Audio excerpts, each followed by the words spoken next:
Okay, good morning, everyone, and welcome to the FOSSR Days for second day. This one will be the day, the central day, and dedicated to the presentation of the entire project, and of course some demos of the infrastructure. They will be presented during the sessions.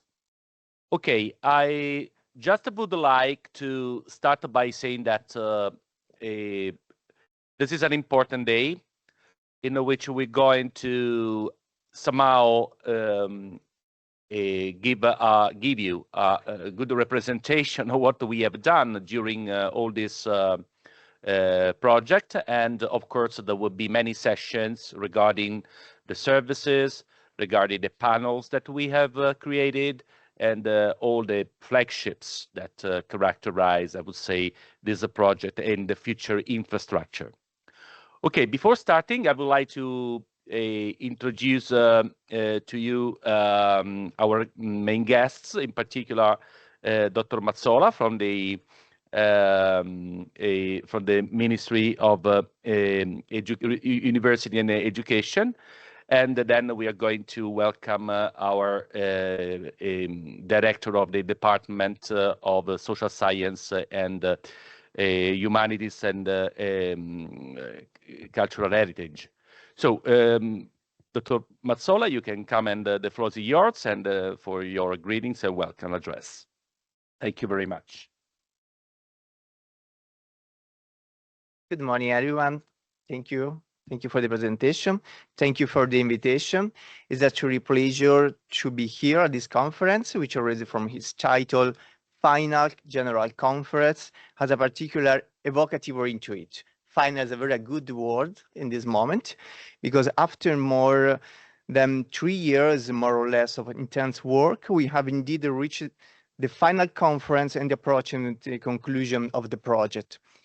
The year 2026 will mark the end of the NRRP experience, and an experience, as you know, that has been and continues to be now, especially now that we are in the midst to the final rush, an experience very complex, very demanding, at times challenging, but absolutely essential for our research system. Within the publication of the call number 3264 in December 2021, it was possible to allocate around 1.25 billion of euro to research infrastructures, an unprecedented amount in the history of the research found in our country. In this context, the fourth project benefited from funding over, I think, 32 million of euros, a very huge amount. And the call that I mentioned before, the call was part of the investments of the NRRP aimed at creating and strengthening research infrastructures with the goal to consolidating the national system capacity to produce knowledge, innovation, and impact from the benefit of the scientific community and the countries as a whole. Within this framework, your project represents an experience of particular relevance as it addresses a strategic area such as open science in the social sciences. The project has promoted tools, as you know better than me, services and practices focused on sharing, quality, and the valorization of data and methodologies, while also working to broaden strengthening the communities and the user and beneficiaries of the infrastructures. In light of the results achieved, it now appears especially important to explore the possibility of further expanding and strengthening the works carried out so far in order to make the added value generated and the potential for future development fully visible. Given the core focus of FOSSR, allow me to briefly mention the broader commitment of the Ministry of University and Research to promoting open science. This commitment finds a strategic reference in the National Plan for Open Science, PNSS, which outlines a clear vision in terms of open science research data management, evaluation, and infrastructures. In the same direction lies the Ministry's recent access to Open Research Europe, ORE, which signed the agreement last month. the European Commission Open Access Publish platform, as you know, as well as the work carried out within the framework of the European Open Science Cloud. And today we are Maria Luisa Lavitana, as you know, there's very important people in the EOSC, and where Italy is strongly engaged at the level of governance, services, and integration of national infrastructures. First, contributes concretely to these strategies, thank you for that, representing an important building block into the national and European open science system. As highlighted by the program, today's event is dedicated to reflect on results achieved, the solutions development, and the future perspectives. This is a crucial step for us because public investment, and in particular those of the NRRP, require that the result produced by fully integrated into the system and that the infrastructure is created have adequate conditions for continuity and sustainability in the medium and the long term. Sustainability is understood here not only in financial terms, but also in terms of organizational and governance robustness, capacity for collaboration, openness to new actors, and integration with national research ecosystem, including cooperation with the productive sector and with the public and private stakeholders also. I would also like to take this opportunity to express my sincere thanks to all the people who have made this journey possible, research, administrative staff, technologies, all the people of CNR and the other research public institutes that were involved in the project. The daily work of these communities has been fundamental in turning an extraordinary investment into concrete results. I would like to conclude by inviting all of you to ICRI, the Global Conference on Research Infrastructure. As you know, I hope which will be hosted in Rome in December 2026 and organized by the minister with the CNR, a very important research institute on this occasion. IRCrES will be hosting Rome and represent a moment of great symbolic and substantive value, an opportunity to showcase internationally the investment and the work carried out to strengthen research infrastructures, thanks to the NRRP, thanks to your work, thanks to the work of the whole system of research, of Italian research. And a very important occasion to demonstrate how these efforts are contributing to structurally reinforce the Italian research ecosystem. With this hope, I wish you all fruitful discussion and productive work. I'm confident that today's exchange will further strengthen the path already undertaken and will help to enhance in a stable and lasting way the result achieved by your project and the other project finances by the NRRP. Thank you for your attention, and I wish you a very successful continuation with the conference. Thank you very much.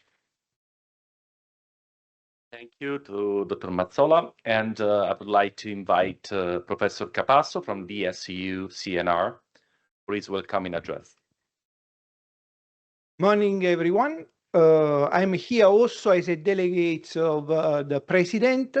Andrea Lenzi could not come, and he apologized because he was engaged in another meeting. So I bring you also his welcome.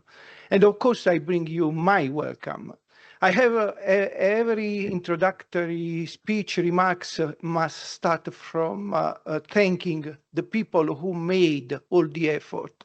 And of course, this is what will happen now, because but it's not an empty word thanking, it's a full word, because this project has required, as you might understood, a very huge effort through the years, starting with Emanuela Reale, and then who passed the subject to Giovanni Cerulli. But I would, this is a cluster of infrastructures.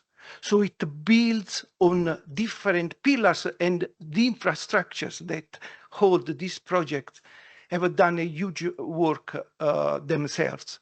So all the people who have worked around this project must be thanked. And of course, this is really something I would like for a start. I thank the Director General Mazzola for his for his speech and for his support to CNR and to the body of research in Italy. We need research not only in the technical fields, but also in the social and human fields, because technology must be guided. Technology needs to improve our life. Let us not to forget the aim of technology improvements. And this will happen only if we guide through the improvements we make in social and human sciences. Fostering science, fostering open research, open data in social sciences is extremely important, not only because we make available data, but for what comes after this, collaboration and the kind of links that brings together people. I don't want to get inside the project because it will be redundant and you will have a full immersion with the people who have worked today. But I would like to focus on two things. One is the term social and societal. The other is the aspect of development, because of course we think that we give for granted the word social, but actually we need to rephrase it and to think deeply what we mean by social. And today, word transformation make us understand that it's not sufficient anymore to take for granted this word, because this is not only, this is not mainly a lexical problem. Some academic thinking, this is something that relates to policy measures. Because if we define correctly, or if we attempt to define what is social, then we can implement the rights policies. And United Nations, for example, we know that are very much involved in this. We did the Sustainable Development Goals, and these have permeated research all over the world, apart from some part of the world now that are going astray. But social, so redefining social is extremely important, because of course we are discovering strangely enough, that we live in a world where the boundary of socials are not well defined. So we need to shift our attention to the transformation of society, more than to social as a box given that we need to empty. Only if we focus on transformation, so how the process is changing, we can compare countries and we can understand how society are improving in a sense, because all the transformations we are living, they are very deeply interconnected. Think of climate change with decrease in fertility rates around the world, with increasing inequalities. All these challenges we face, they are deeply interconnected, and they reflect in the society. So transforming the society. So instead of focusing on a block, static block of how society we think should be, we need to understand how society is transforming itself. This kind of project, I think, should focus on these issues. And here at the Department of Social and Human Studies, we are trying to bring our research in this direction, to serve our country, to serve Europe, and to deliver something really valuable out of research to the context we live in. Because at the end of the day, we shouldn't forget that research, improvement in research should improve our life, should decrease poverty, should decrease inequality, should leave this world to our children in a better shape. This is what we should do. And of course, I really believe that our researchers are mainly focused on this. I just finished by saying that it has been really difficult these years to make people involved in hard sciences to understand the role of social sciences. Let's not be naive. It's extremely difficult to put forward the aim of social sciences because chemists, physicists, they do a very good job, but they forget that what they do should improve people's life. And our aim, our objective is exactly this. Even common people forget this. If you ask people what historians do or what sociologists do, they do not really believe that they are researchers in a sense that they discover something new. So this is our objective, and this is the objective of our department. I don't want to bore you anymore with this long speech, but I look like a priest now, just on the. But really, I know that now you will fully merge in a very complex project that has required a long effort. So I wanted to tell you something aside. The really main aim that we should, I think, in my opinion, achieve with this kind of a project. So thank you for your effort, Giovanni, Emanuela, and all the others, and have a good work. Thanks.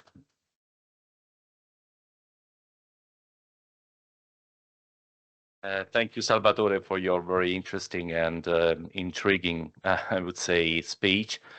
And I would like to call for the panelists to come here and sit down. Emanuela Reale first. Emanuela, good morning.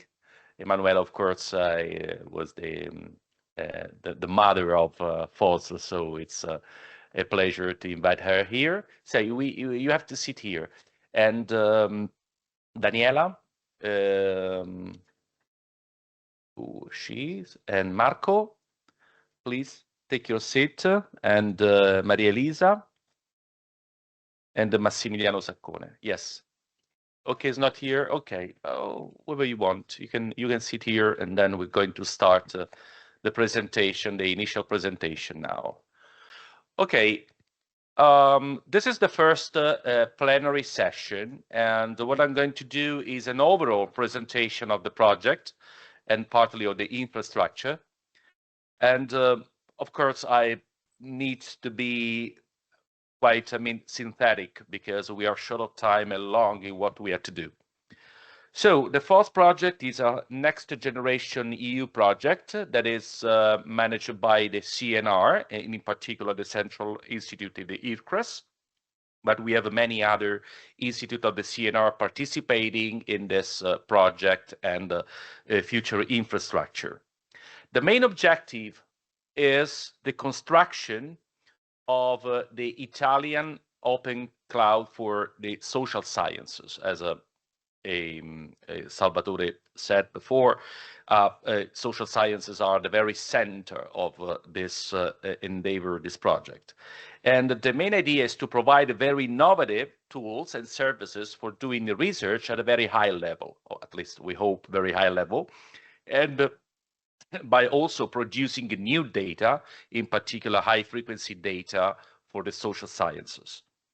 And the idea is that this will have a social value by many users that can get access to this kind of services, starting from researchers, policymakers, decision makers, and people in the public institutions that, of course, would be interested in improving and bettering off all the policies that they have to manage.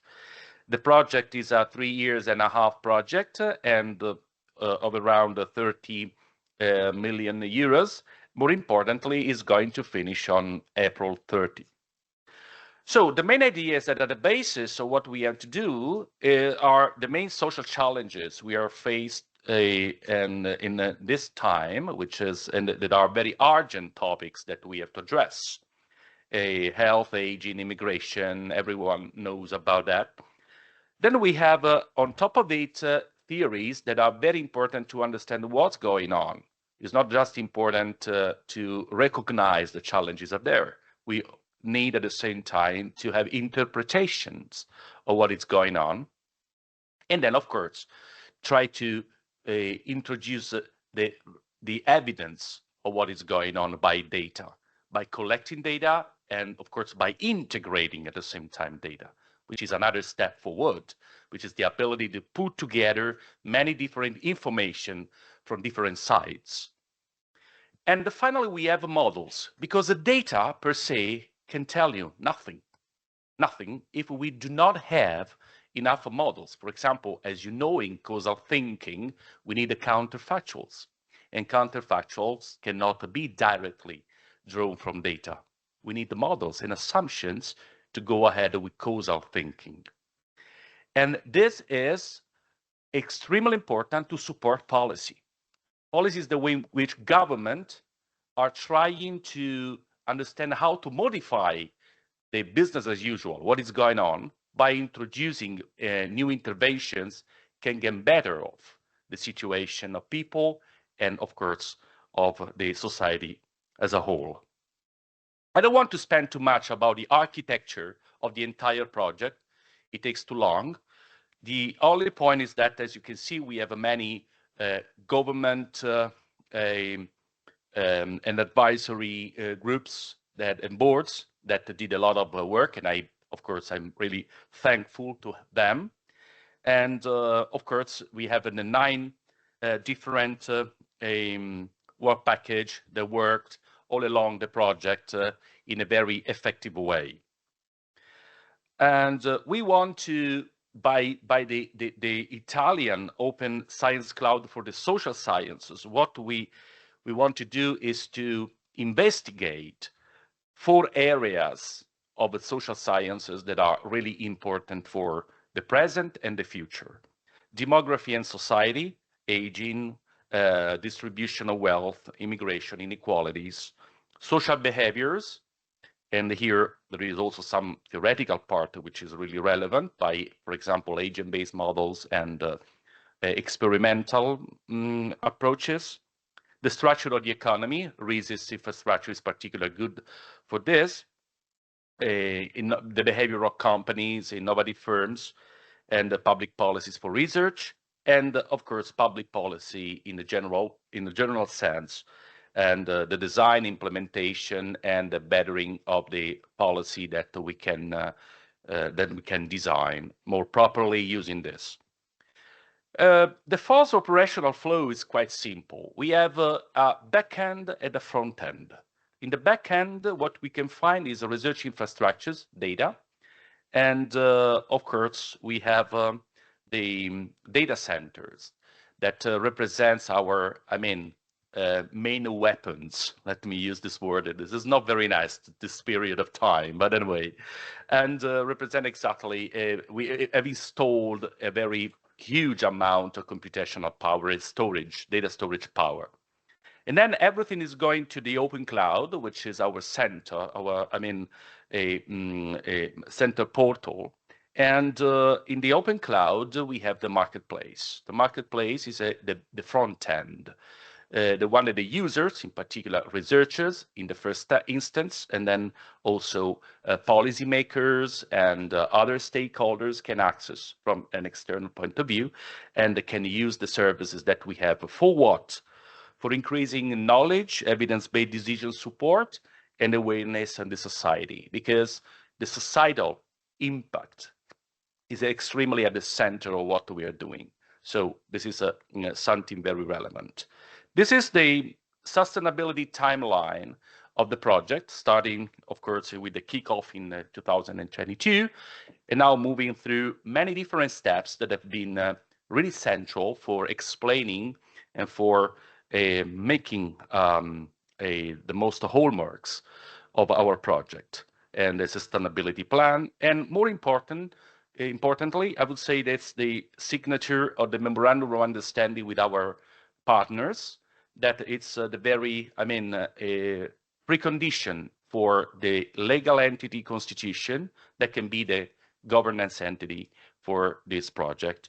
And of course, we are expecting this the infrastructure to become active and to stay alive for at least 10 years.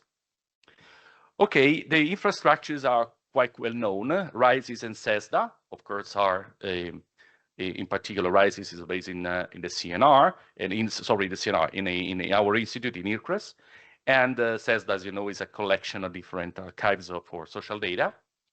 But we are very proud to observe that through Guide, GGP, and Share, we can cover the entire life cycle of individual, from cradle to the grave. And this is something that is really unique. Of course, hardly we can follow exactly the same individual, but we can have a clear understanding of what's going on along the life cycle of individuals. Data centers are extremely important. They are what we can call our, flagships somehow, because we have installed an amount of computational power and storage, which is unprecedented, at least in Italy. And just to tell you, Italy is one of the countries having the most powerful plants for storage and computation now in the world because of the Next Generation EU program. And this is distributed over the country from the north to the south, and in particular, the south was really at the center, because of course the south needs to be more characterized by more policies for development. And now we come to the services, and this is a very, very important, and we have summarized this in this scheme, and I thank Rita and Serena for doing this. And as you can see on the left part, you can see the the research panels. They are brand new data that have been built using interviews to single individuals. And of course, the survey maker that will allow people, in particular researchers, but not only researchers, even other external institutions, to generate their own survey for investigate specific subjects like immigration, like PhD students, working life, and whatever you want. Okay, so these are brand new data, high frequency social data that will take the form of structured data, basically. But we have also semantic resources. This is extremely important to translate very dispersed and unstructured information into something which becomes knowledgeable and informative for people to create a meaningful understanding of social phenomena. So this part is a little more advanced in terms of using LLMs, all these AI tools. And then the social lab the social science labs for experimental social science, that is basically with Pulpo, which is shared with the Greens project. And this is, of course, another important resource that can be used for exploring behaviors in a very controlled situation. Then we have evidence-based policy tools, and I'm in charge of it, so I know what I'm speaking of. This is a policy learning platform and a forecaster.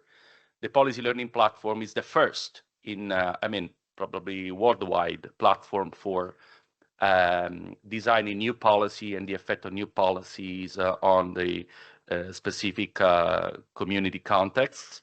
And the forecast is a tool for forecasting in a standard time series models. And then we have data curation, and in order to guarantee that what we are providing in terms of data is of a high quality and especially consistent with FAIR principles. And then query and data extraction and the synthetic population generator that are related to the ability of use the data for extracting specific information on the one side and generating new populations, synthetic population, so artificial populations, for example, for initializing, for example, agent-based models. And then we have computing. High performance computing is, of course, one of the main flagship that we have, but also the virtual research environment that is extremely important for, providing the front end able to for people to use effectively all the potential power, all the power of computational power that we have at our disposal. And finally, last but not least, is this dissemination, community, and capacity building.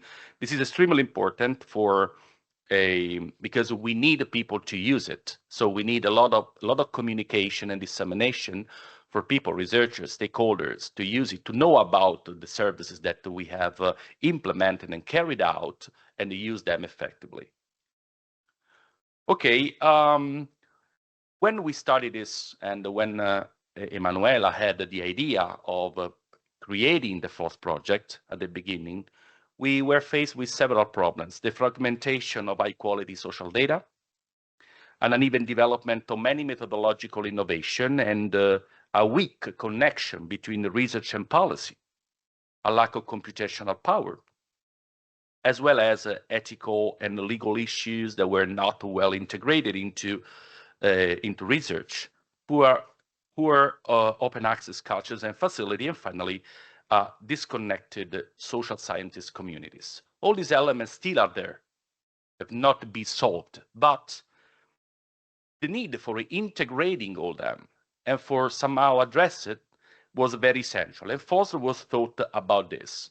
The main achievement for tackling exactly these elements are the ones that you see here: hardware and computational infrastructure with the construction of the data centers, the open cloud and the digital service platform that is going to be implemented. We have a demo today. Data creation and data curation for maintaining the high quality of data, methodological and technological innovation, advanced survey methods, AI, machine learning, and other methods that are used effectively, promotion of open science and practice, investment in human capital and technical training. Very important. We recruited young researchers, and there is a new generation of researchers that can work using the up-to-date methodologies. Communication and community building, again, very important, because this is a community, and we hope to enlarge it and create something even bigger. And the project management and financial management, we will have a video about this later on. What is our main, in a SWOT analysis, what are our main strengths? So we think that we are quite well aligned with what the EU open science policy are requiring.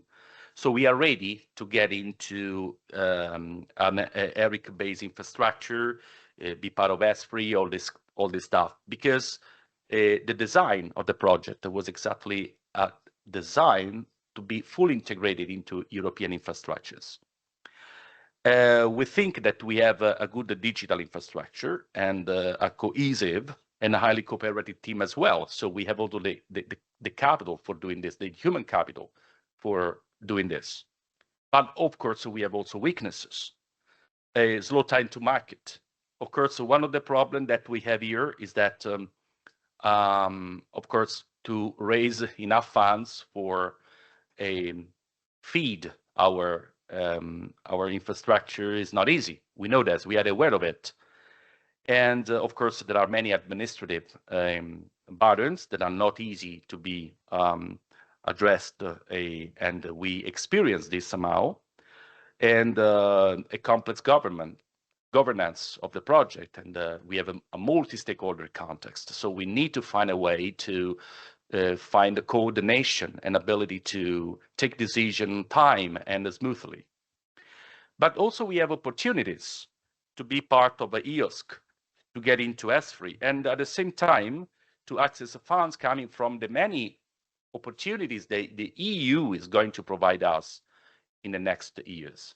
And we think that all these opportunities should be taken and exploited in a good way.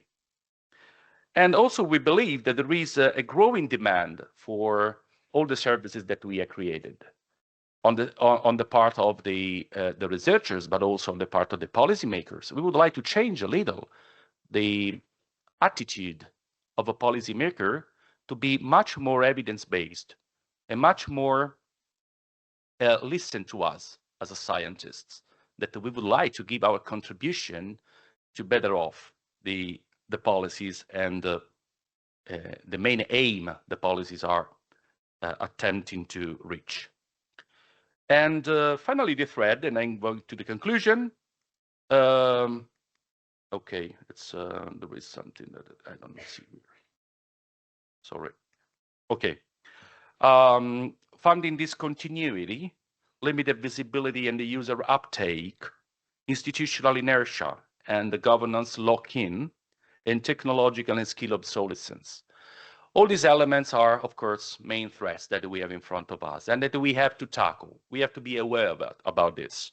Funding discontinuity, well, I'm happy to say that Marco Sprocati, our infrastructure manager, he did a wonderful sustainability plan in order to tackle all these elements and try to understand how can we somehow address this discontinuity by trying to find enough conditions for find also good diversification of funding strategies for carry out and for the continuation of this project into lively infrastructure. Limited visibility and the user uptake, this is central, and we would like to build a very good communication group, which is targeting the researchers, institutions, for improving the knowledge of what we have done and information about the many services that people can access. Institutional inertia and governance lock-in, of course, we need to streamline the governance of our infrastructure in order to take decisions and to shorten somehow the distance between the ideas that we have, the decision they want to take, the impact that they can have. And finally, technological and skill obsolescence. Of course, we have all these data centers that need to be updated, not immediately, but over time.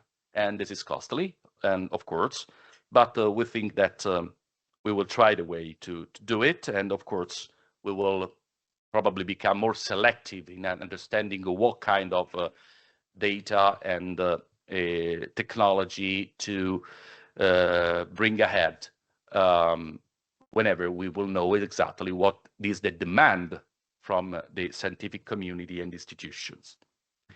Okay, I finished my speech. Unfortunately, it was very, very short compared to what we have done. Just I hope that you grasp the essence of what we have done. Now, I would like to invite our discussant, Professor Fabio Vitali from University of Bologna, right? And he is our technical and scientific expert. So it's it's the referee of our project. And then I'm going to leave the floor to you for your discussion. And then after the discussion, there will be some feedbacks and reactions from the panelists. Thank you very much. It's the floor is yours. Good morning, everybody. I feel quite humbled by the amount of work that has been done in these years and the amount of results that have been reached over time. I've been able to follow the activities of this project only from pretty much halfway through, because I was nominated in 2020, at the end of 2024. And but I've been able to verify the amount of work and the amount of difficulties that this group of people have been faced, and I'm very glad and proud of the results that have been reached. Nonetheless, I am a discussant, and the role of the discussant is to discuss. And therefore, I feel myself pretty much in the way between being, let's say, a confessor of the sins of this group and the devil's advocate that is meant to find like the weak points about which to think and to reflect and to possibly expand and generate new ideas and new activities of the future.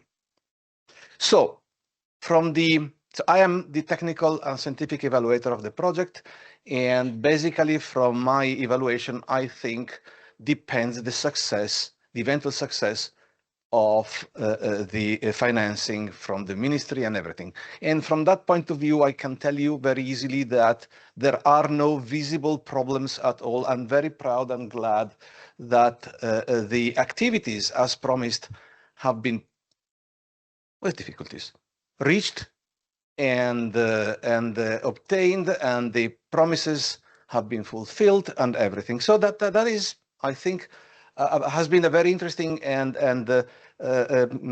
noteworthy experience for myself as well, because I have seen, I guess, hundreds of people involved with really tight and attentive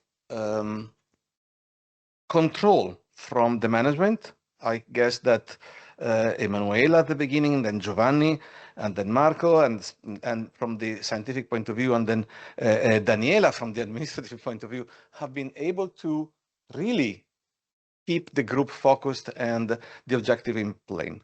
At the same time, the role of the scientific and technical evaluator is to verify whether the promise have been reached, and that is true.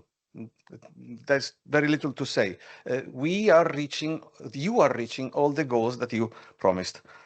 At the same time, I am also a researcher, and I think that there are things that I would have liked to be discussed in this project, and I still think that they haven't yet. And I really hope for future activities to deal specifically with this. And some of them, Giovanni has faced already in the threats part of his discussion. Basically, what FOSSR has been and is going to be is a very big and nice building. At the moment, it feels like an empty building. The uptake and the ability of the building constructor to reach the actual researchers and to foster really useful research activities with the data they have collected, with the panel they have assembled, with the data center they've built, and so on, I think is a challenge, an important challenge for the next year. And I think that this is something that needs to be really in the mind of everyone. Right now, these buildings have been, the building is nice, the bricks are good, the roof is solid and empty. And so I think that this is something that needs to be really important for the future. And the second thing is that from my point of view, the quantification of the effort, the relationship between the money spent, the servers bought, the GPU organized, the tools that have been created, and the actual requests from the researchers, I think these haven't been really discussed in depth. I'm not really sure whether FOSSR is over-dimensioned, under-dimensioned, just of the right dimension overall, with the request of the researchers. They are meant to make use of this discussion. So I think these are the two topics that I would like to start discussing about in this. Thank you. Thank you, Fabio, for your review.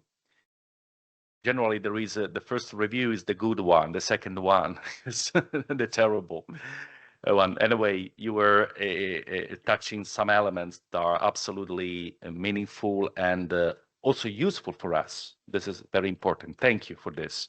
I would like our panelists to reply to what Fabio said, the 2 points that he has emphasized. And I don't know what, Emanuela, do you want to start?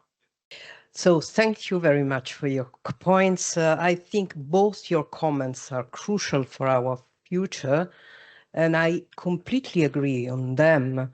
There are really points that needs further work, further reflection, collective reflection and participatory reflection, meaning that should go beyond the thought of the community, although large community, which is already involved in the project, and start to make other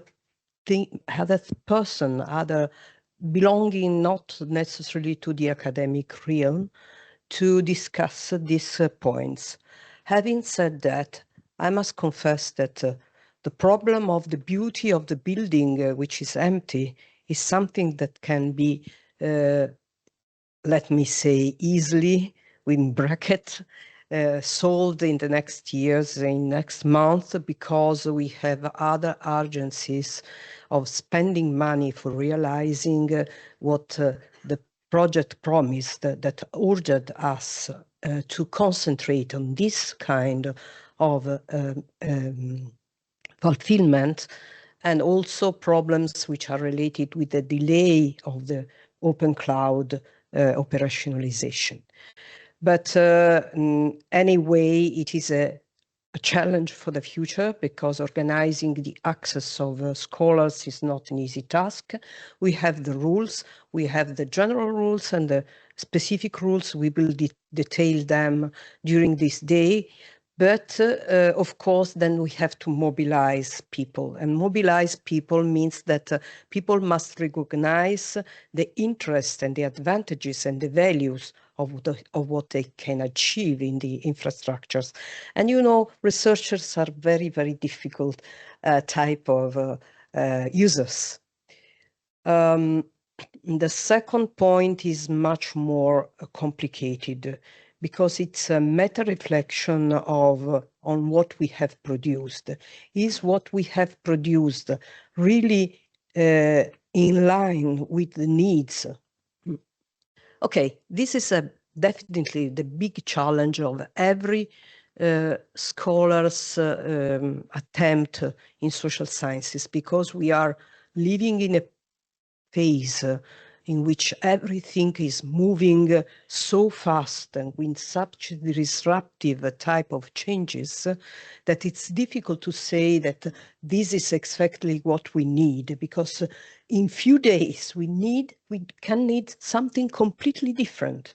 So the flexibility we need is so high that this second topic is very important. However, we made a bit and collective reflection before launching FOSSR, which involved several universities and persons in universities which are very much at the clue of several topics that we are going to address through our panels, through other services which are developed. Also, we are aware that we all are scholars in the field which works or supposed to work at the frontier of the science. That's important because we bring into the project ideas and perspectives and objectives which are not our objectives, but are the objectives of the community as a whole. So this is our concern. I completely agree that this should be the sort of monitoring we have to bring all over the duration of this infrastructure, not a project, because the project will end in a few months, but of the infrastructures.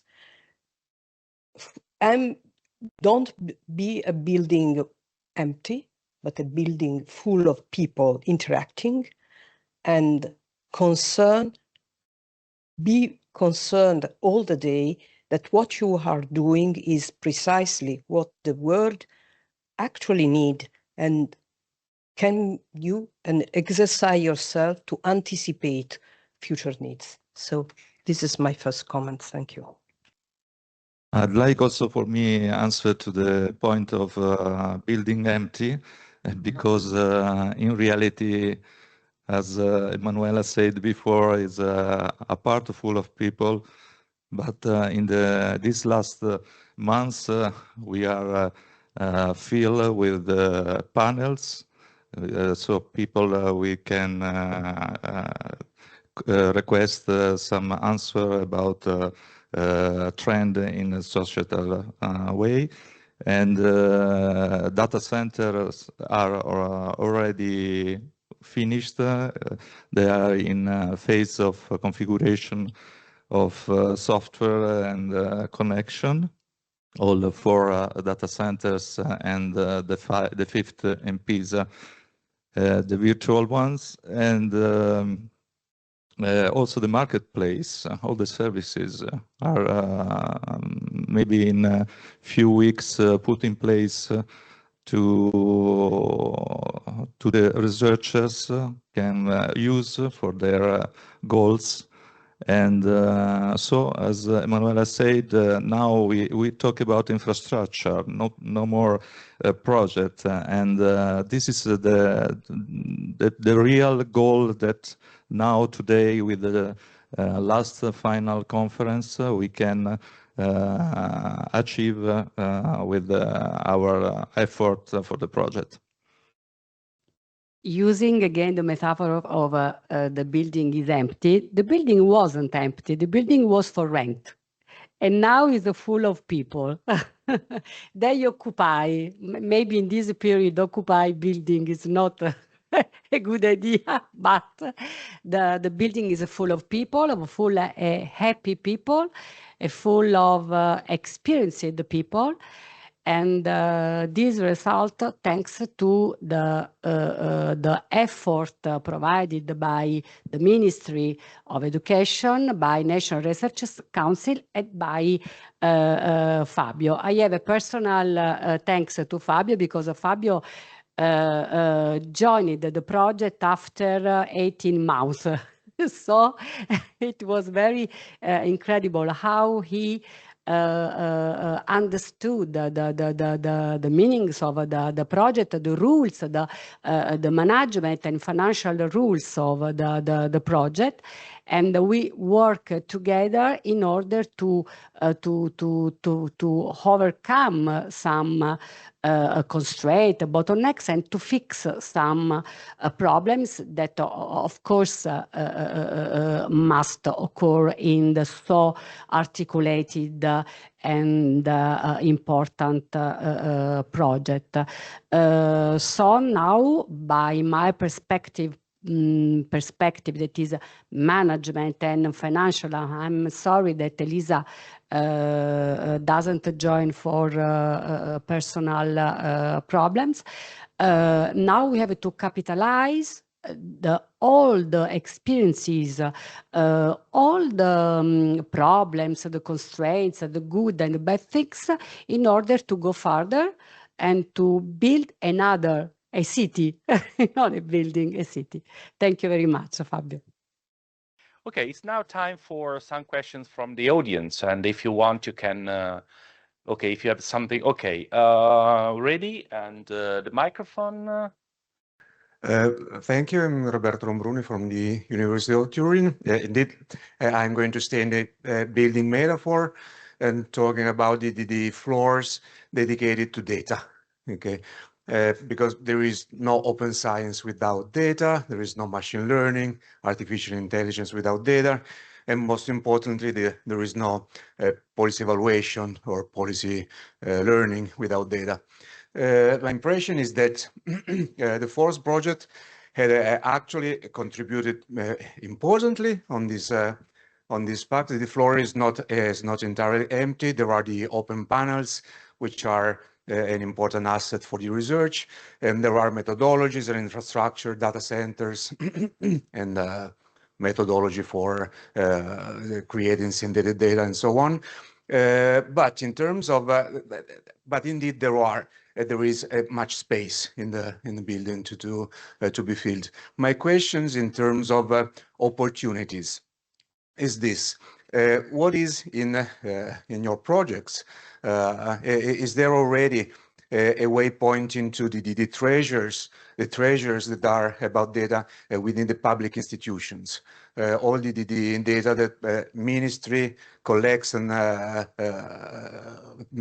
National Social Security Administration collects, INAIL collects, and ISTAT also is a hub of this data. Is there already a way to propose the FOSSR infrastructure to be sort of a hub facilitating the gathering and the use of these large treasures, which is in the public, within public institutions?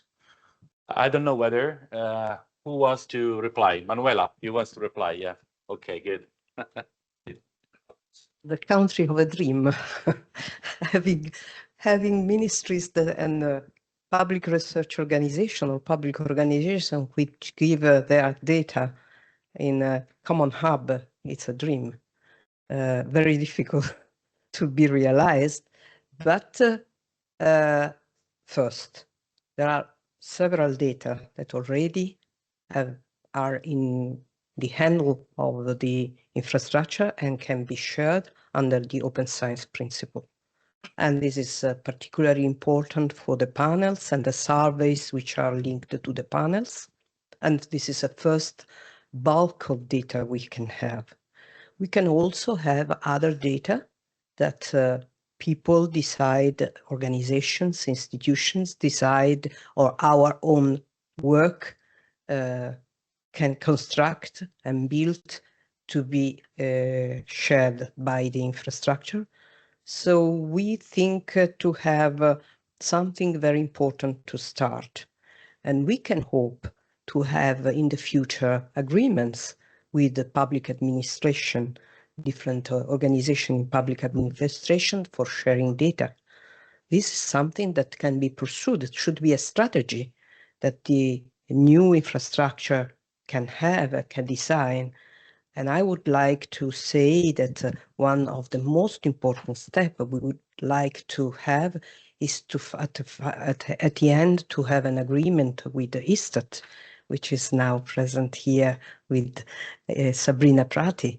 And for us, it's the most important goal that to have to reach, to find an agreement with our national statistical institutes in order to have the possibility to use the data and to provide to all the researchers and scholars in the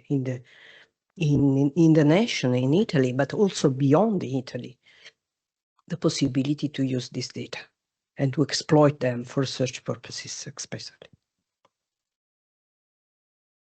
I would like to say that that we have some people in our stakeholder advisory board, INPS, ISTAT, Banca d'Italia, technological company. So I think that this is a small group of people that can going on with building a very big hub in Italy of social data and putting them in availability for the researchers. This is a very long road to start, I think, as soon as possible. Just I would like to add on something about the relationship with the National Institute of Statistics that for us is really central to collaborate with them, to be honest. We had some, I would say, not problems, but hindrances to get in touch with them and work with them in this project. And I think that we must overcome these problems. And we have to find ways and avenues for collaboration because it's so important to put together our efforts and building something which can be common and at the same time very useful for the society. Because what we are doing, I try to repeat this all the time. I mean, what we are doing is a public good. Is a public good. We are not doing this for us, just for showing off. No, it's not that. What we are doing is a public good. And we have be aware that no one is gaining something without collaborating. So collaboration is super essential. And we have to introduce this culture of collaboration among institutions. For Italy, just let me speak about our country, this is essential. We cannot be so closed into our niche. We need to collaborate, to open up our information and to open up our competencies and to collaborate. This is essential for the country to go ahead, to thrive, and to provide, I would say, useful ability for researchers, policymakers to know about what is going on, and for Europe to be also a good example of about how we can solve many problems by using data, by using our competencies. Competencies everywhere. We are very good. I was very recently analyzing the publication and citation abilities of Italian researchers. Strong, even more than other big countries. But if we cannot translate it into something that becomes useful for the society, I think that all these capacities, all these capabilities are useless somehow. Sorry to be quite, tough, but I really believe in this. The collaboration is super essential. And okay, this is one point that is, of course, is a point of disappointment. For this reason, I'm stressed by speaking about this. But I think this is something that we're going to work on. Other questions? Yes. Well, thanks to everyone. My name is Giulio Ecchi. I'm from the University of Bologna. I'm collaborating on this project, on the GUIDE project, which is a survey.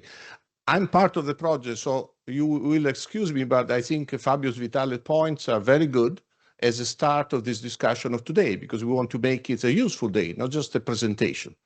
So in that regard, let me just make a comment more than a question, but I would like, for instance, Fabio, if interested, to follow on this comment, meaning the metaphor of the empty building is very good. So I like that, and I like to follow on that. So to me, there are 3 points. The first one is that we have 3 months to work still. The project ends in April. And in many things in life, the way you end is the way you are defined for the future. So buildings is built, is nice, everything. We know in Italy we are good at building buildings, but we need to show more to the visitors of this building what we've done. And this is called communication, whatever we want to call it, but we have to make the people interested in what we've done. And these 3 months could be useful. We are trying to do in each of part of the project, but I think bringing to unity this final presentation for outsiders or stakeholders is very important. ISTAT is a huge, important stakeholder, what we've done, at least in our part of the project. So that is the first point. But the second point is that Next Generation EU, I cite that, not PNR, because Next Generation EU is the project which funded us. And Europe doesn't want many empty buildings. Europe wants a community built around many different buildings. We create something. So in that regard, synergies between this project and this infrastructure and other infrastructure which deal with data are, to me, an important elements. We all part of with many hats. I'm member of a department which is responsible for another Next Generation EU, but sometimes we work in silos. And I don't have to explain that to say that I think we need to bring this building to a larger village, if you want. The third point, and final one, sorry to be long, is the fact that, to my knowledge, this fall, Italy will host the World Conference of Infrastructures. 2 years ago, it was in Australia. This fall will be in Italy, if I'm correct. So this is a very big opportunity, I think, for this infrastructure to show that we cannot live as a kind of, happy community without being open to talk to other communities which have infrastructure in the physical science, in the medical sciences, and so on, as Salvatore Capasso has mentioned at the beginning. We are hosting in Italy, not only the Olympics now, but we're all hosting the so-called Olympics of infrastructure. So let's take this opportunity. Thank you. Thank you. Emanuela, or do you want to reply just to the question? Okay, it's a reflection, right? To say, I totally agree. Yes, I don't know whether do you want to reply or no? Yes, I want to answer for the third point about the community of infrastructures. We have a group with here today is there is Veronica Colautti of H2 IOSC. With the group of infrastructure manager, we try to put all together the different infrastructures from hard to soft domain. So we have this objective of working together and propose an infrastructure all like a network for the country. So this is our approach from the beginning of the project, and we are now organizing 6, I will say after my presentation, 6 table of different infrastructures about the 6 hands-free domain, just to involve companies to validate our models and to take other needs for the evolution of our services for the future. So we are really in line with your comment, Giulio, because we think that we are not alone in our domain, but we must stay together just to push our country in an innovation way. Okay, thank you very much. And because there are okay, yeah, sorry, I didn't. Just to react to the comment of Giulio, of course, we fully agree with what you said, and the appointment of the Research Infrastructures Conference is, of course, something very important. However, when we speak about empty building and what we need, what we are doing is effectively what the community needs and so on. We have also to remind us that the community can continue its work struggling for funding, struggling for research at the cutting edge of the research of the research effort, but research infrastructures needs also to have support from the policy. We need to be recognized, and it's not only a problem of FOSSR, it's a problem of all the infrastructure created by the National Plan for Recovery and Resilience should need to become recognized by the policy power, in the sense that the politicians should recognize that there are new actors in the environment of research infrastructure, which need to be sustained by some funding, basic funding from the government. Without this recognition, we continue our work as all researchers done, struggling for funding, struggling for research quality, and finding solutions at the very end. But this would be a very, very strong weakness for the sustainability in the long term. So this is something that the political part should consider after the end of this National Recovery and Resilience Plan. They have to guarantee the future of what have produced good results. That's my message, but it's a very important one. Thank you. Okay, because there are many people attending online, I would like to know whether there are some questions from them. I know from the direction whether there are some people asking for just one question. We don't have enough time to go ahead with more than one question. Okay, I think We don't have it. Okay, do you have another? Okay, yes, there is another one by the floor. And Guillermo, please. Yes. I'm Guillermo Weber. I'm the responsible for SHARE, which is the Survey on Health, Aging, Retirement in Europe for the Italian part of SHARE. And I very much appreciate what has been said so far. And I think one point which is coming out from both Giovanni's presentation earlier on, from what Emanuela just said, is the fact that the culture of policy evaluation and is missing, and it should be fostered in Italy. I mean, some regions do policy evaluation locally, some ministries do policy evaluation, but overall, the culture of policy evaluation is not widespread across the public sector. And the FOSSR is ideal to foster such a culture, because by making data available, ideally, as someone pointed out, admin data too, but by making data available to not only researchers, but to those people within the public bodies that have to decide on the policies. That is where really the important area is for the social relevance, which Salvatore Capasso was mentioning earlier in his talk. I mean, if that doesn't happen, if FOSSR just remains for researchers, fine, it's still a success, but it's a limited success. What we need is to have to be able to change the mood of the country. I mean, I'm sitting next to Marcel Das from the Netherlands. The Netherlands is a beautiful culture of policy evaluation.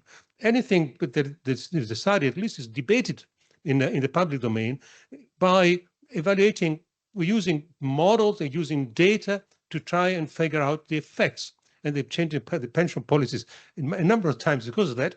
Well, we change our pension policies too, and sometimes our data, including share data, were used, but certainly the need to use more data analysis before and after the policy change to evaluate the effect, whether the effect was as predicted, is very important. That, of course, within FOSSR, we've seen there are also some tools that should help in this respect. So not only provide the data, we also provide the tools. No, so the key issue is now, how are we going to get people within the public sector who influence the choices made by politicians, well, to use this new empty, so far almost empty building.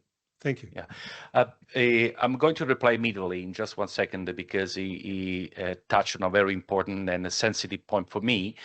First of all, on the 15 April, we're going to present the FOSSR and the policy learning platform at the Senate of the Republic. Okay, so we'll have this event, and then we are going to advertise about this. Why? Because it is not just sufficient to have tools. We need the data, and we need the policymakers to be willing to use them for evidence-based analysis. So this is one important element. The second is that very recently I was in New York, and MDRC. Do you know MDRC is the most important worldwide a research institute for running a randomized trial for social policies.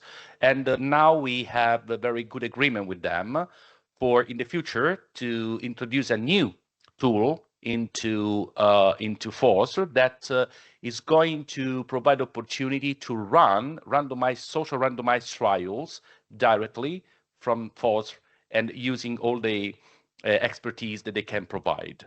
So Richard Hendra, that is the director of it, is going to be in Italy in April, and we will discuss in Lucca. We have a conference about that in IMT Lucca, and I will probably give you some information about what is going on, and of course, as soon as we are going to provide some tools for this.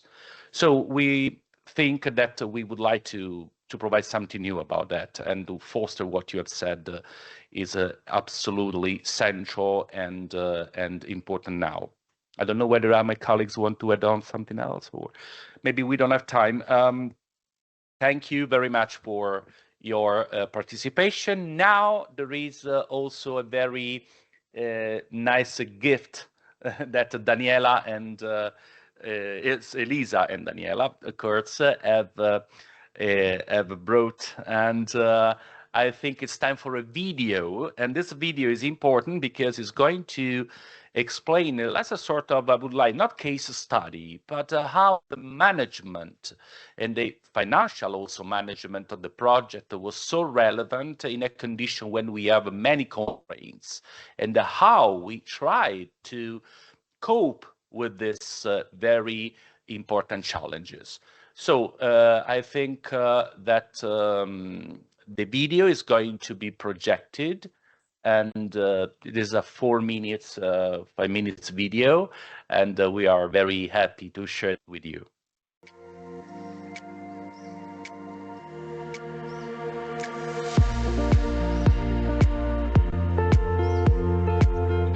The theory of constraints is a systematic approach to managing organizations and projects. Instead of trying to optimize every single activity, it focuses on identifying and managing the few key factors that truly limit overall performance. The main idea is that the system improves not by maximizing efficiency everywhere, but removing or controlling the main bottlenecks. Theory of constraint is applied through an iterative cycle called the 5 focusing steps. 1. Identify the real bottlenecks. 2. Exploit the constraint. Make it work at maximum efficiency with existing resources. 3. Subordinate everything to the constraint. Protect the floor. Avoid local optimizations. 4. Elevate the constraint. Increase the capacity or reduce its limiting impact. 5. Repeat the cycle. Once one constraint is solved, a new one will emerge.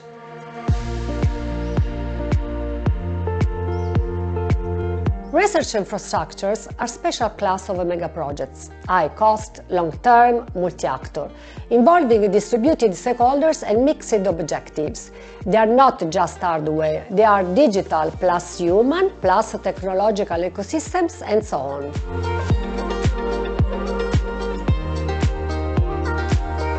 The most dominant constraint is time, for sure. Everything must be completed by April 2026, with intermediate milestone driving funding disbursement. This creates a structural time scarcity that dominates strategic and operational decisions. But there's a second systemic constraint, administrative capacity. For instance, procedural and procurement constraints, market and supply chain pressure, skills constraints, and post-2026 sustainability.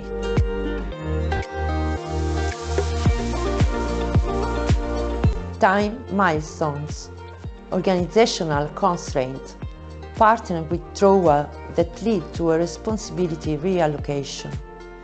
New public procurement code, for instance, Legislative Decree 36/2023. Reporting and traceability, delayed GEA platform that need an internal tracking system. DNSH principle for environmental requirements, at least 40% investment in southern Italy, at least 40% female recruitment for gender balance.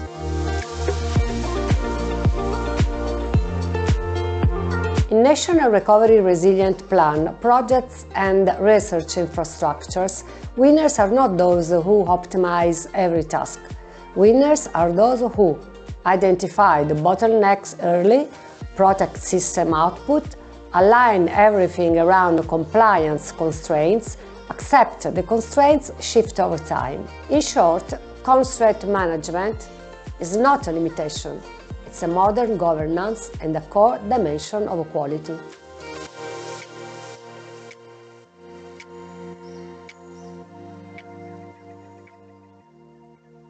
Thank you for this wonderful video, and thank you for all our panelists for this very, interesting discussion, and our guests, in particular Dr. Mazzola and Professor Capasso.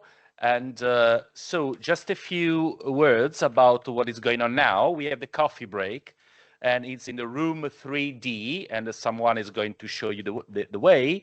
And also we had the posters that are in the polyfunctional room, which is on the right, I think.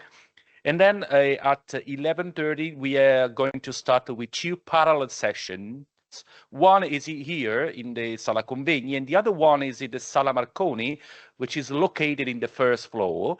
And you can ask someone, and I think there are some people that can lead you there if you have some doubts about where to go. So I think I hope I have covered everything, and so it's time for the coffee break. So some chilling out, okay? We are going to catch up later. Thank you.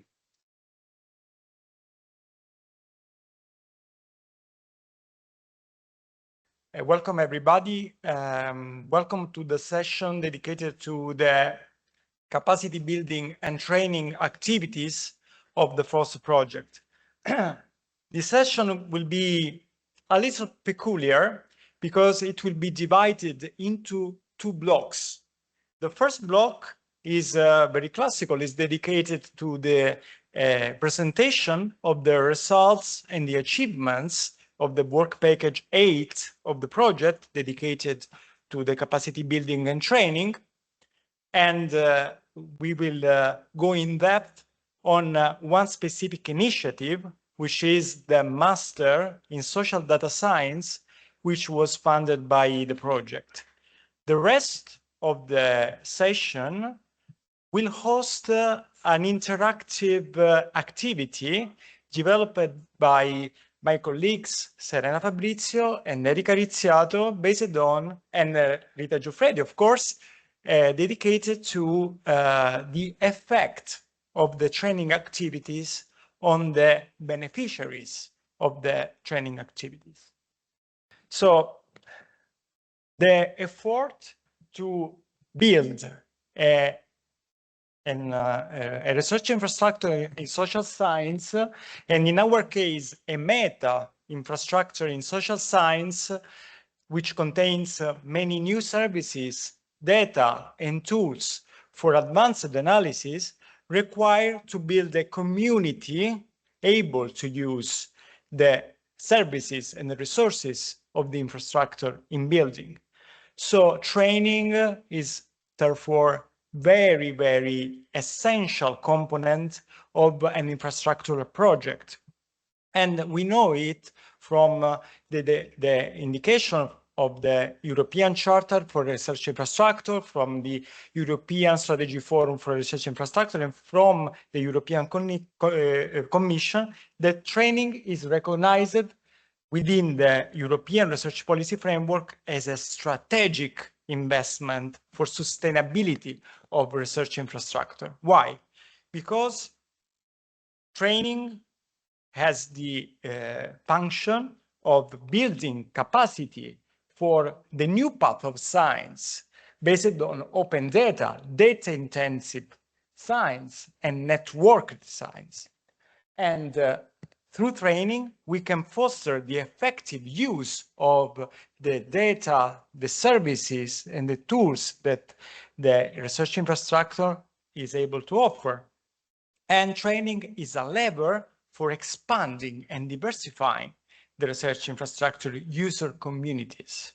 So in the FOSS project, the capacity building activities have been considered as a structural component for strengthening the capacity of the Italian system of social science to engage with open data and innovative service to conduct high-quality studies, analysis, and to foster responsible research practice.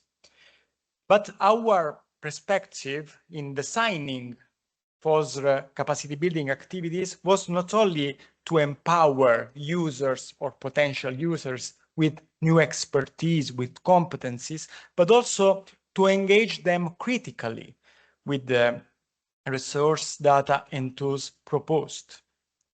So we created an innovative design based on a multi-level and integrated approach, because our idea was not learning through infrastructure, and not learning about infrastructure, but learning through infrastructure. So participants are engaged on the practical use of data, tools, services, but we build very new learning environments where competence are developed through experience, co-design, and peer exchange. And we created a very large and diversified portfolio for an immediate involvement in FOSSR encouraged practices, for fostering scientific co-design and collaboration to design the new services we are proposing, and also a major engagement within academic programs through collaboration with universities. The main initiatives developed were three: classical, traditional, online training courses, participatory session based on experimental approaches, and the funding of higher education programs, one master in social data science at University of Milano Bicocca, and the funding of 10 scholarships across 10 Italian universities. And we performed 6 online training, 4 participatory sessions, 1 master, and 10 scholarship. Numbers are important. At the core of the activity, we had 2 values to pursue: inclusiveness and equity. Inclusiveness was embedded in the design of training through an attention on gender balance in the selection of participants of the training initiatives, and in fostering the diversity of target audiences. So not only engaging researchers and scholars, but also representative from the civil society and policymakers. Our project also addressed the geographical disparity, offering this training initiative in online or hybrid format. So they were developed regardless the location of the participants. And equity. Equity was promoted by ensuring the courses totally free of charge, and higher education programs covered through scholarships. So we developed online training courses. Here is present one of the leaders of the activity, Claudia Pennacchiotti from IRPPS, and the other colleagues that are not present, Valentina Tudisca and Adriana Valente, developed these initiatives that realized 6 courses with 269 participants. They offered 2 types of courses: methodological courses aimed at improving knowledge related to the application of the advanced methods and techniques used in social science and developed by the FOSS project, and research data management courses addressed to researchers who wanted to acquire skills to manage and share data in compliance with FAIR principles. These are the pictures of the 6 courses that were developed over the 2.5 years of development of this task, of this initiative. Then we have another peculiar, another peculiar initiative, which are the participatory sessions guided by my colleague Serena Fabrizio from CNR-IRCrES, that were divided into 2 formats. The first one was called Learning Session, and it was a format built on a constructivist approach to share perspectives on how to use FOSS resources in the real research practice and reflecting on how data-driven knowledge can be translated to produce social impact. And then the second format was the so-called action research session with the approach developed by my colleague Erika Rizziato. A session had the objective to foster a co-generative interaction between researchers and representatives from civil society, and they were aimed at optimizing the impact of the service developed in FOSSR and testing new competencies in social research for systemic and evolutionary development.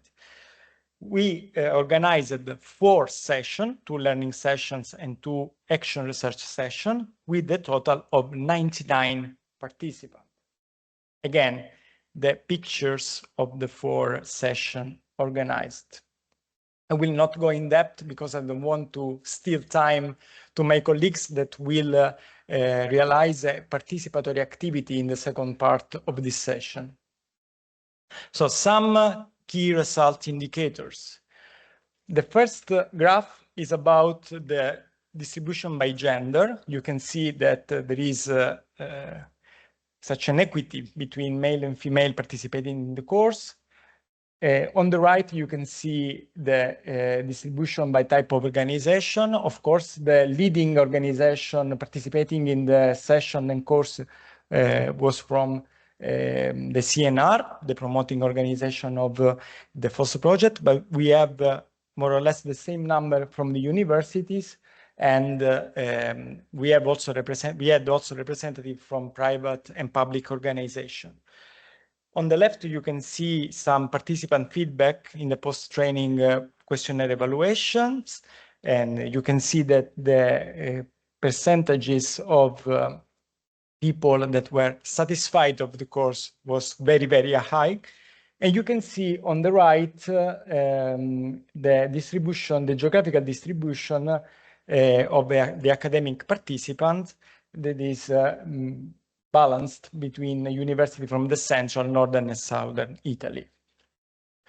Then we had, as I said before, the higher education programs. We organized with Professor Sonia Stefanizzi, Sonia Stefanizzi, a course at master level, a second level university master program in social data science at University of Milano Bicocca, but the next speaker is Sonia Stefanizzi, so she will talk about this initiative. And then we funded 10 PhD positions across 7 Italian universities, in Trento, Sapienza University of Rome, University of Catania, Bocconi, Naples, Federico II, and Statale di Milano and University of Bologna. These are the titles of the research project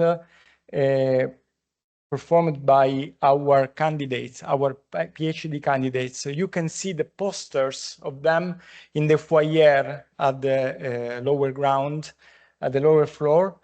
And as you can see, the topics are very varied, from large language models to data science approach to health data, to social inequality in contemporary Europe, and so on. I have to be very fast because we are late. Then WP8, the work package 8, was not only about training initiative, but was also focused on the development of a software for training. This software was developed by the Lewis University, based on requirements developed by one of the partners of the project, the CNR-ISTC.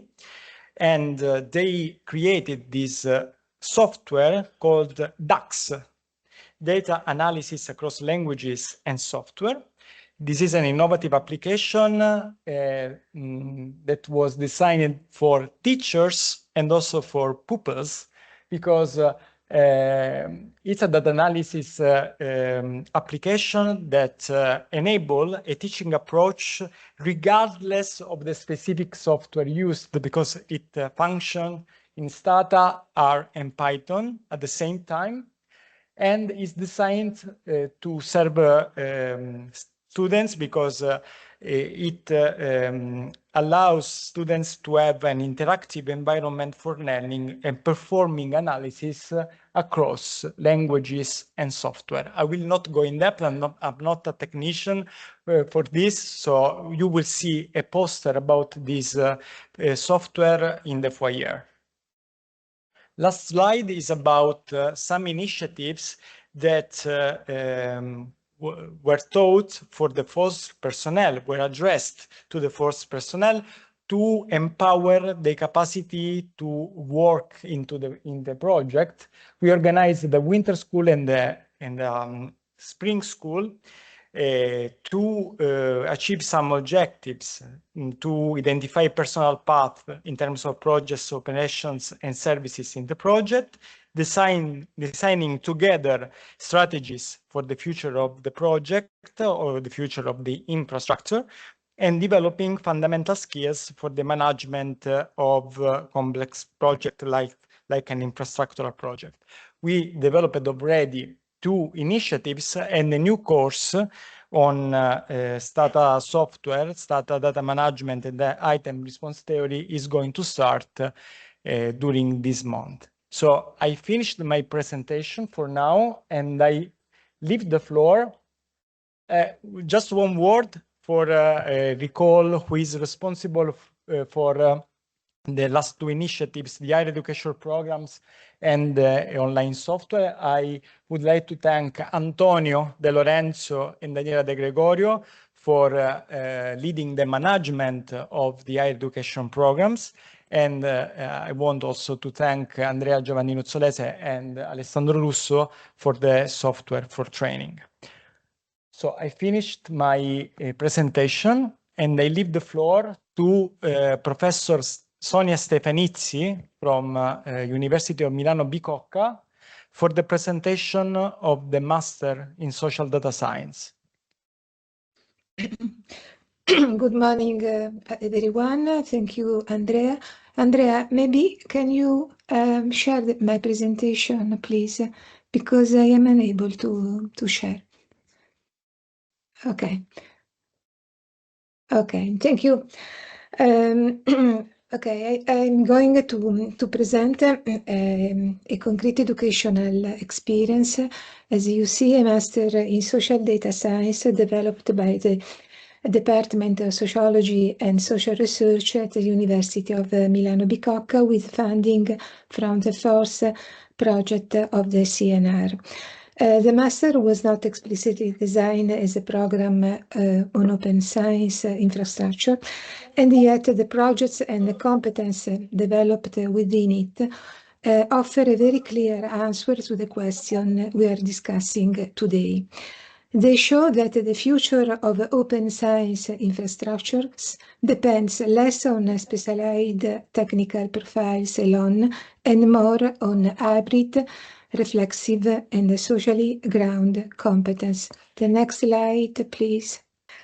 Thinking about the skill that the master's program has given to the student, first fundamental competence concern, in my opinion, the sociological understanding of data. The students' project demonstrates a strong awareness that the data are not neutral or self-evident, whether addressing public health or other social problems. Data were always treated as socially produced, context-dependent, and theory-laden objects. The epistemological awareness is crucial for the future of open science infrastructures. Infrastructure designers and the users must, in my opinion, understand how data are generated, which assumptions underpin indicators and classification, and which social realities are made visible and which remain invisible. Without this competence, open infrastructures risk becoming technical open, but epistemologically narrow. A second core competence concerns computational and analytic skills combined with critical interpretation. The master shows that the future professionals must be able to work with quantitative and computational methods, text, image, and digital trace data, algorithm, tools, and artificial intelligence. At the same time, many projects critical examine metrics, algorithms, and AI systems rather than treating them as object of or neutral instruments. This is a key lesson for open science infrastructure. They need users who can compute, but also question what computation does. A third area of competence emerging from the master concern ethics, responsibility, and risk awareness. This perspective reminds us that openness is not an abstract value. Future open science infrastructures require professionals who can balance openness with data protection, recognize ethical risk embedded in data use, design and use infrastructures responsibility. In this sense, the master implicitly trained the student for what we might call responsible openness, a crucial principle for open science infrastructures. Another important dimension concerns cultural and symbolic analysis. Some projects focus on media narratives, representation, and symbolic construction, from AI-generated images to discourses around cultivate food and so on. This highlights competence that is often underestimated in infrastructure debates, the ability to understand how data, technologies, and platforms shape meanings, perception, and the public debates. Open science infrastructures are not just a repository of data, they are also sites where knowledge is framed and communicated. The next one, okay. The master also fostered the ability to move across level of analysis. We saw research ranking from the micro level cognitive and psychological mechanism underlying digital vulnerability to the macro level international scientific collaboration and science diplomacy. The multi-scalar competence is essential for open science infrastructures, which operate simultaneously at individual, institutional, national, and international levels. Finally, the most important, in my opinion, of course, the most important competence emerging from this experience is reflexivity. Students did not simply apply methods, they reflected on the limits of data, the social consequence of technological choice, the ethical and political implication of innovation.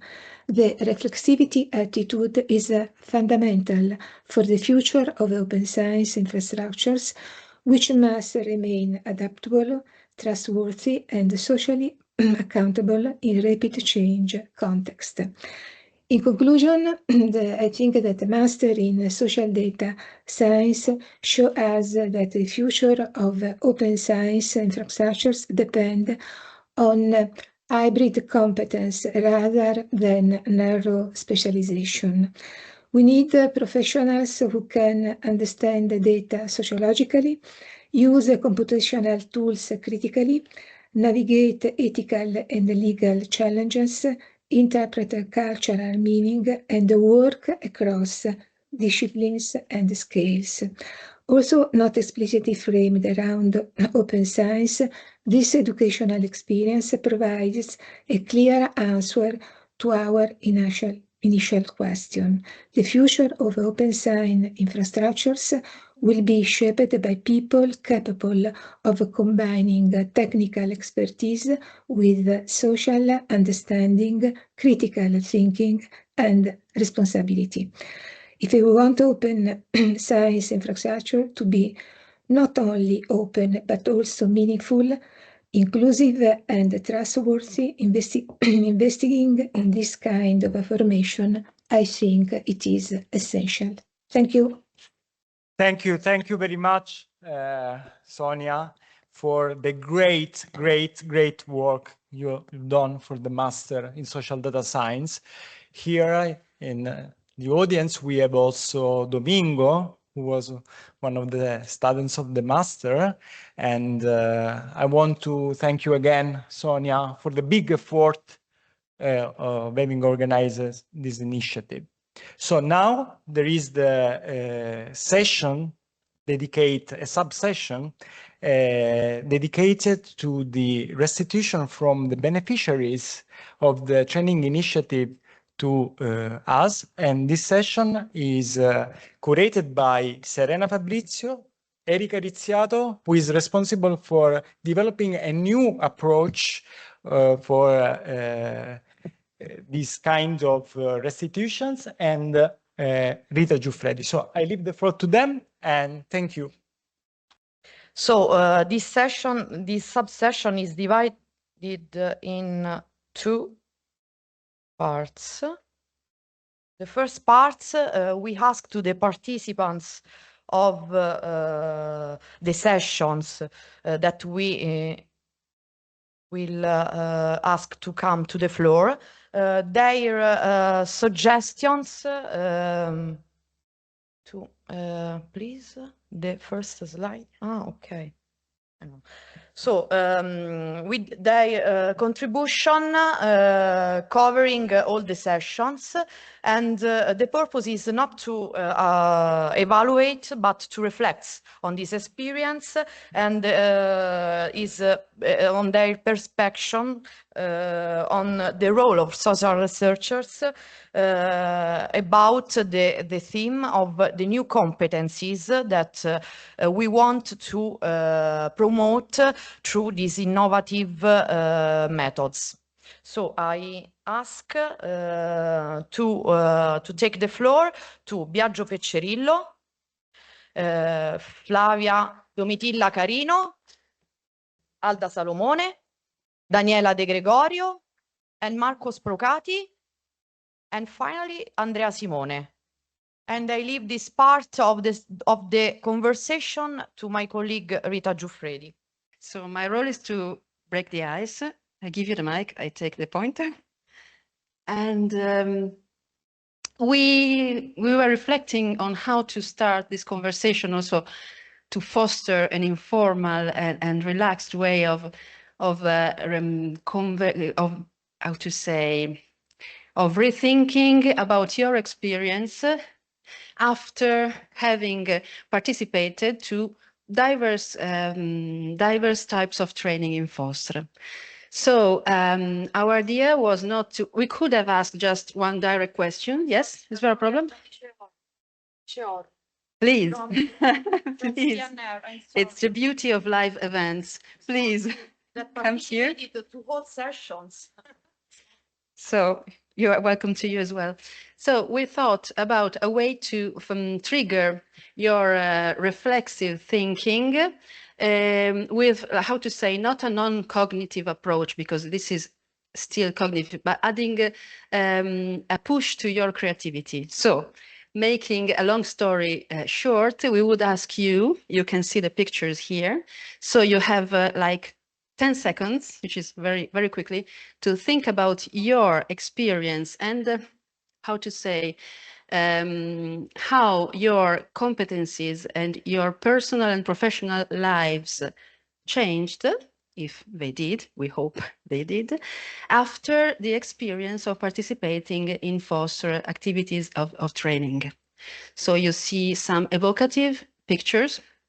We give you, let's say, yes, 10 seconds, you choose one, and then we make a round of asking you why, which one and why. I think 10 seconds have gone. So is there anybody who wants to start, or shall I start from the poor that is here? But Daniela is, thank you very much. You're welcome.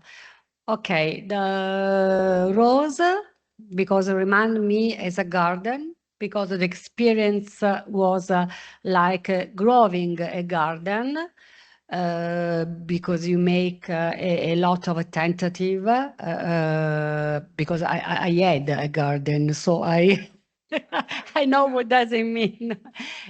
So you made a lot of tentative in order to grow up flowers or vegetables and so on, and you learn by the error. And you have to take in considerations a lot of elements and variables, the weather, the time, your capacity, your possibility to dedicate yourself to the garden. So maybe yes, the flower is the best metaphor for me. Well, if I had to choose an image, I would probably pick a different one because there's just a piece, missing element in the picture, which are people, and I would probably choose like a family dinner. Not because everything was cozy or predictable, but because I think it was alive, and like a conversation around the table.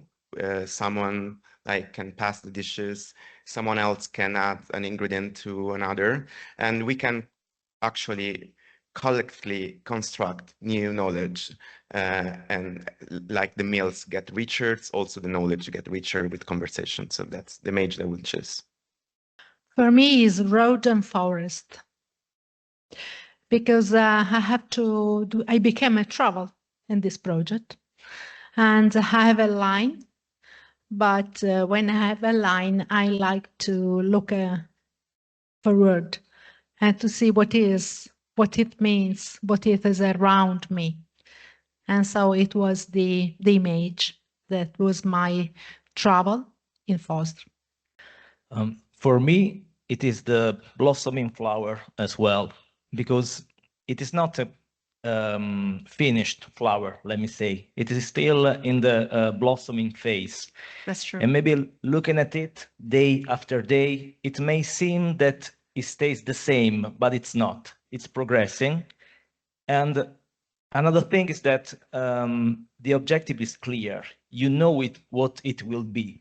Like not the ladder. You may see one step, but you don't see where you're going. With the flower, you can see it. Maybe sometimes it's frustrating because it seems not to make any progress, but it is. So it's also refreshing from that point of view.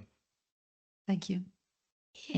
I just want to say that I'm a PhD student, so I'm at the very beginning of the research career. So as the colleague said, I would choose the blossoming flower because I feel to be that, and also these learning sessions and action research sessions allowed me to pose the roots of learning. So that is an evolutionary process. It's not something already done, but I feel to have been starting something, and so that something has just begun, and it's also can be also be associated to a road that is not straight. It's just a little bit curved with some curves, but I feel that with these sessions, I started to learn and to evolve in a social scientist that is also encountering the challenges of the AI, artificial intelligence in general, and the new evolutions that social science in general is facing nowadays. Thank you. Thank you. Thank you. I choose the vortex because it reminds me the game we made in one of the encounter with Erika, and because for me also the topics are very new I am of the field of social sciences and humanities, but my field is philosophy precisely. So it is new, it was new, but the vortex, it reminded me also the cooperation, apparently in a disorder, but maybe in an order, that we can individuate at the end of the path we made together. Thank you. Okay, thank you very much. Shall we invite also Marco, or because we have we had a final panelist who was not here at the beginning, but we want your choice as well. Of the figure, the picture, I combine three pictures. The bridge, because it's our structure, new infrastructure, above the river, because it's nature that we can to domain in some way, and the step on the sand, because it's a human touch. And so I think that people and their competencies, the knowledge is at the end more important than infrastructure, because all is made by people. Okay, this is my choice. Thank you very much. Now I go to introduce some deepening about action research session. And first of all, why? What is action research? Because it's not so known in Italy, or is known but not so much practices. I practice action research since 20 years, and was a way to try to add to analytical thinking something different. Few words, what is action research? Is a research that stands alongside traditional scientific research, and is characterized to focus on the dynamic of the social economic system. Try to see the systemic development perspective. So is a research aimed to focus on the relationship between subject and object, like intersubjective elements. So is focused to study the interactions, not only the variables. And for this, need a cyclical process that is planning, reflecting, acting in a cycle. I don't go deeper because we are a little bit late, but what I want to focus is that there is an international debate on action research critical points, but the focus is if the social science are to help build the future and not just interpret the past, the descriptive, analytical, traditional approach has to be overcome. And so is focused to make the composition between the tacit and explicit in research. The human being is totally involved to co-create something new. What we did, we used an innovative methodology I developed in these years, focusing on the deep weakness point of action research internationally, that was about the quality of the interaction and the possibility to regenerate the structure that create problems. So is about transformative learning that is connected to the generativity of new project. I work mainly in organization development, but this is also useful for projects, so that the subject in the field has to create exploring and experimenting, focus on the beneficiary. Why we are doing this, for who we are doing this. And this is important. It's important to involve this possible beneficiary in this co-creation. And this was done in the action research session. There were policymakers, there were researchers, there were users of several types of stakeholders, and together we worked in 2-day, 2-time session. Why? Because from a week apart, in March, in 2 days, and in May, the same. In March, was focused on working on development questions as systemic questions, client-oriented, to define ideas for FOSS services. Because why? Because often some projects or some changes fail because don't start from a shared question, shared need. We clarified also the guiding principle, why we are doing this, what is guiding us? Is guiding the client, the beneficiary added value, or we are guided by other things, by our models, by our needs as researchers? And then exploring and experimenting for a problem setting to go from in a problem setting framework, so defining next step and exploring this scenario.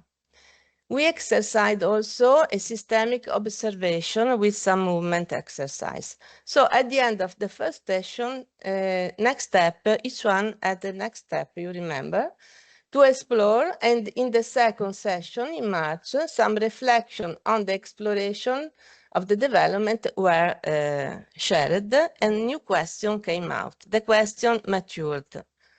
Then from this question, we went in a project design, systemic project design, that with a tool that is named 7 Beacons, where you can explore the idea you have with the people involved. So it's not a fixed project, it's not a fixed model, it's like a framework to explore. And then they also define next step. In May, the main FOSS services were prototyped, and so the groups worked about the question how to improve these services with the focus on the client, on the beneficiary. And we went from the development question to this dynamic design, also focusing on next step, how to explore this possible project with the group the first time, and then with the other stakeholder. Then after 1 week, more than 1 week here, they explored next step, and we reflect on the result. And the framework was reoriented together, and we, the groups, they resource the beacons, the framework, and they also focused the next step to explore again. So it was an exploration process. This why? Because to work in social field, we have to think not analytically only. We have to try to think in a system way, a systemic thinking. This is important quality for a social researcher, I think. And this was stimulated by this type of experience. Then, at the end, I have some questions for you, of course. The objective of this session was to make explorative and experimental steps together to co-create, to generate, to open more and more the point of view of the singular researcher, to reproject, rethink the services. So the question is, what effects and what added value you identify in general from the action research session? We work on development question, remember, the question has to be explored. We worked on the steering principle. We worked on generativity with the project design with 7 beacons, all this in the next step approach. Did you find the new social researcher skills proposed during the session useful? The approach explorative and experimental logic of the next step, focusing on guiding principle and beneficiary needs and dynamic design using the 7 beacons. If so, could you share a brief comment and what was particularly helpful for you? And to finish, while working with dynamic design based on the 7 beacons, what benefits did you observe in the development of the FOSS services that were prototyped at the beginning? So how this approach working with new competencies affect on your work?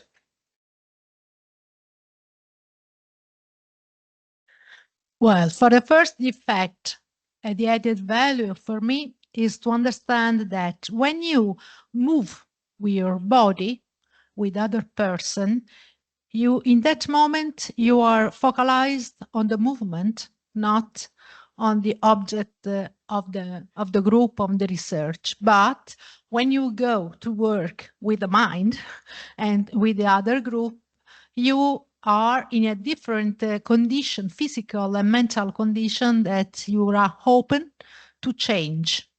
So movement help you to see what before you can't see. The second one is the new social research skills. For me, important was the developmental question, why?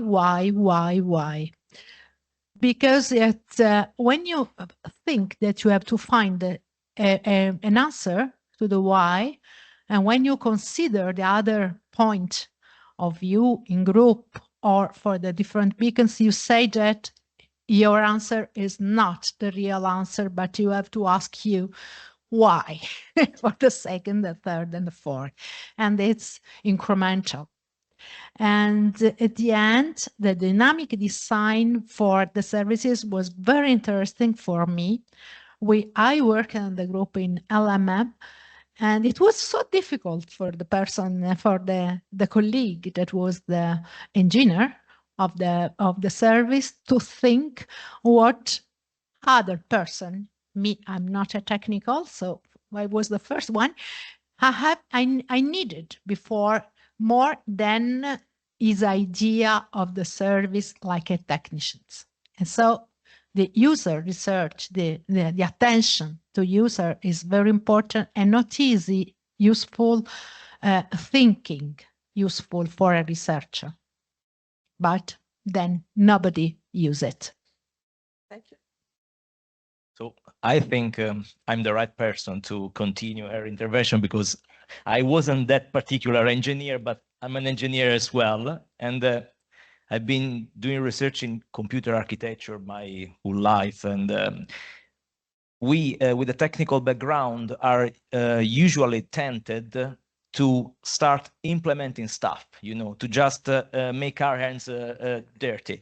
And we tend sometimes to go too fast. And having a different approach to me was very beneficial, because particularly with the 7 beacons, starting from the question, so why, who is this beneficial for, and having a steering principle always clear while doing my researcher job was useful, because it is something we tend to lose sometimes. So it was putting people under my sight, which sometimes we with the technical background tend to not to forget, but at least to a bit move aside. So this was beneficial for me for this reason particularly. Okay.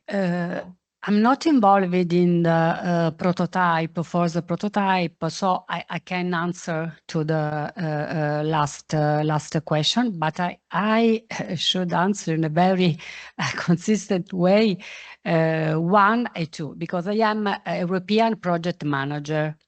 So my work is to support, to guide researchers in design and develop a project funded, a research project funded by European fund. What does it mean? That the researcher should identify not a research gap, but a research gap consistent in compliance with the European strategy. So the question that I put to the researcher is, who is your client, who is your beneficiary, because it's not yourself, it's not research for research, but a European project is a research addressed to a specific beneficiary, specific impact, specific expected outcomes. And even for FOSS, Marco isn't here. The first question that we put to all the researchers, okay, you want to develop, design and develop RPP or P, but did you make a benchmarking? Do you make a SWOT analysis? Maybe we don't need of these services. So it's very important because it's the development of attitude for researcher that, of course, the work of the research is to research and to identify the research gap. But if you want to, the research is not, unfortunately, the research is not free. If you want to apply to European funds, you have to be in line with the European research strategy. So it's a tool very, very important in my opinion. Thank you. I can share also. To improve the impact in this sense. Sorry. So I can share also my brief comment. I will tackle the 3 points mentioned. So reflecting directly on the action research sessions, I think that what really made the difference was shifting from having a plan to learning our way forward, like step by step. And so concretely, it helped us to reorient the service toward the beneficiaries, while also widening the audience. The online research panel was initially designed as a platform for researchers and research institutions to conduct surveys or to retrieve data.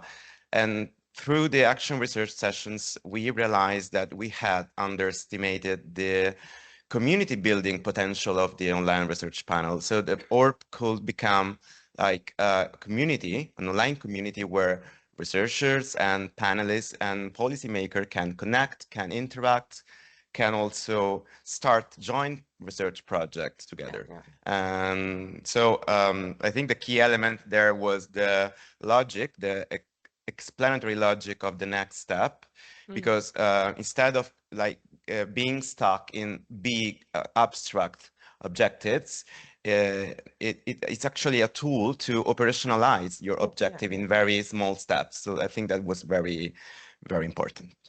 Thank you. That's true.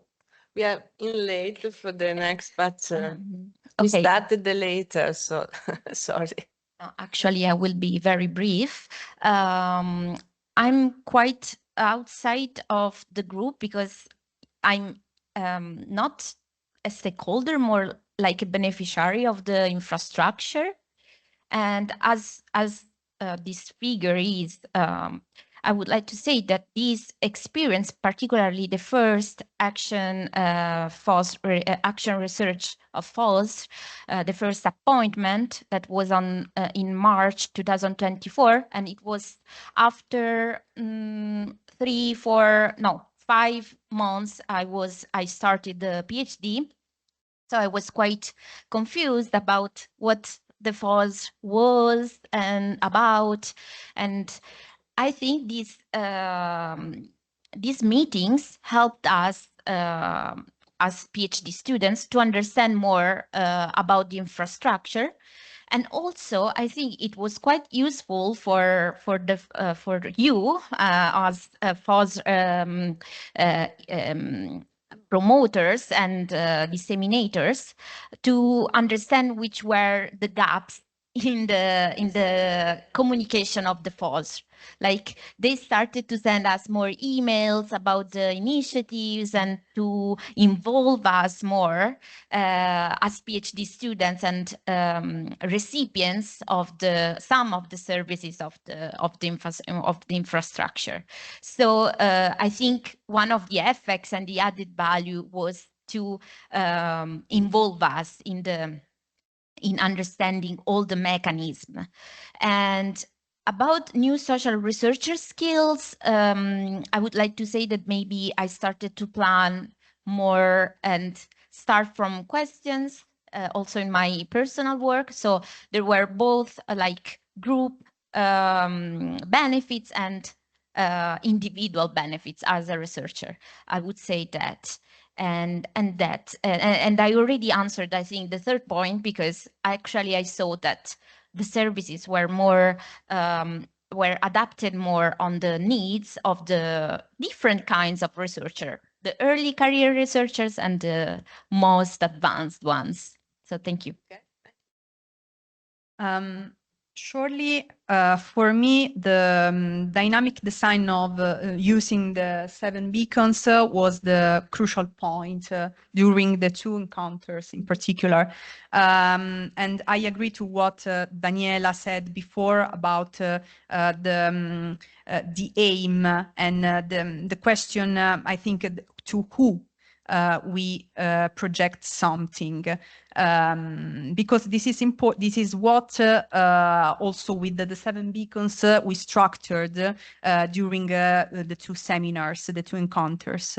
And for me, it was crucial also for my studies to reflect to the sustainability of the project and also to make also questions to project itself and to me about how the project is finalized to the aims that I projected.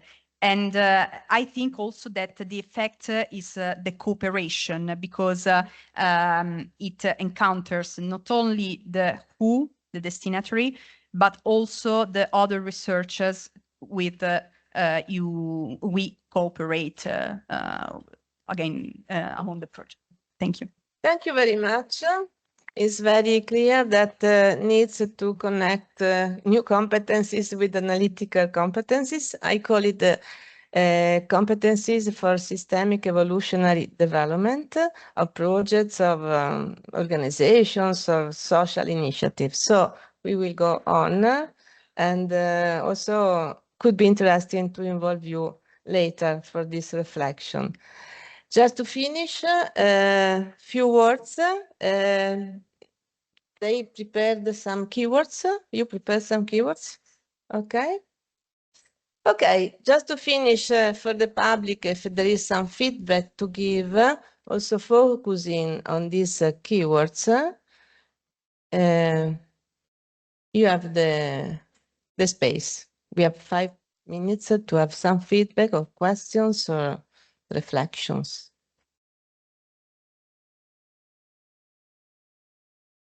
If you haven't, it seems. We thank you all. Yes, so I'll say this after. I want just to say that among these words, the more impactful word could be transformative learning, because transformative learning is the objective of a research infrastructure.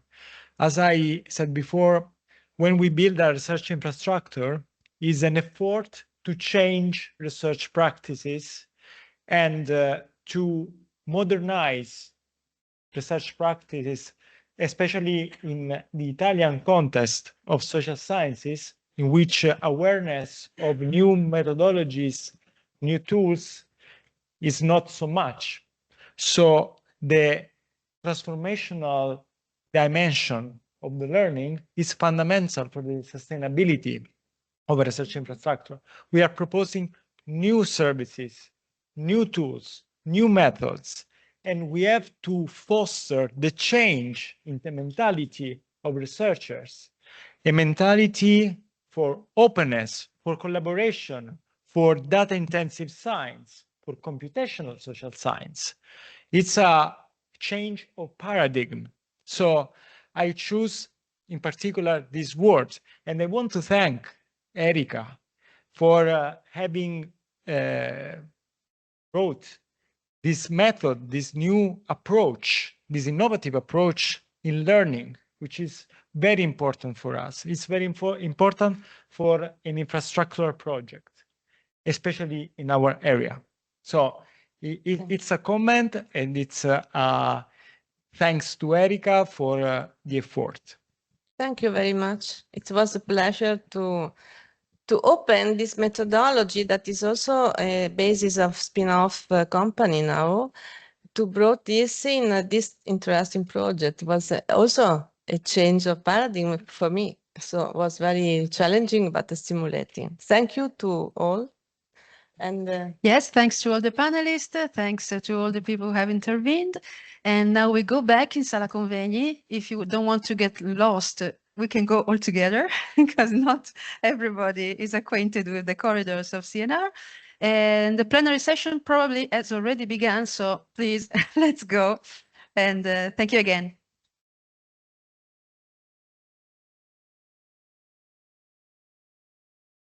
Okay, we can start the session. This is the parallel session. The title, as you can see, is quite ambitious. So the AI revolution. Well, you cannot see anything yet. So just wait a couple of seconds. Okay, yes, thanks. So this session is about AI. The title of the session is quite ambitious, as I was saying. So the revolution in social data creation, management, and mining.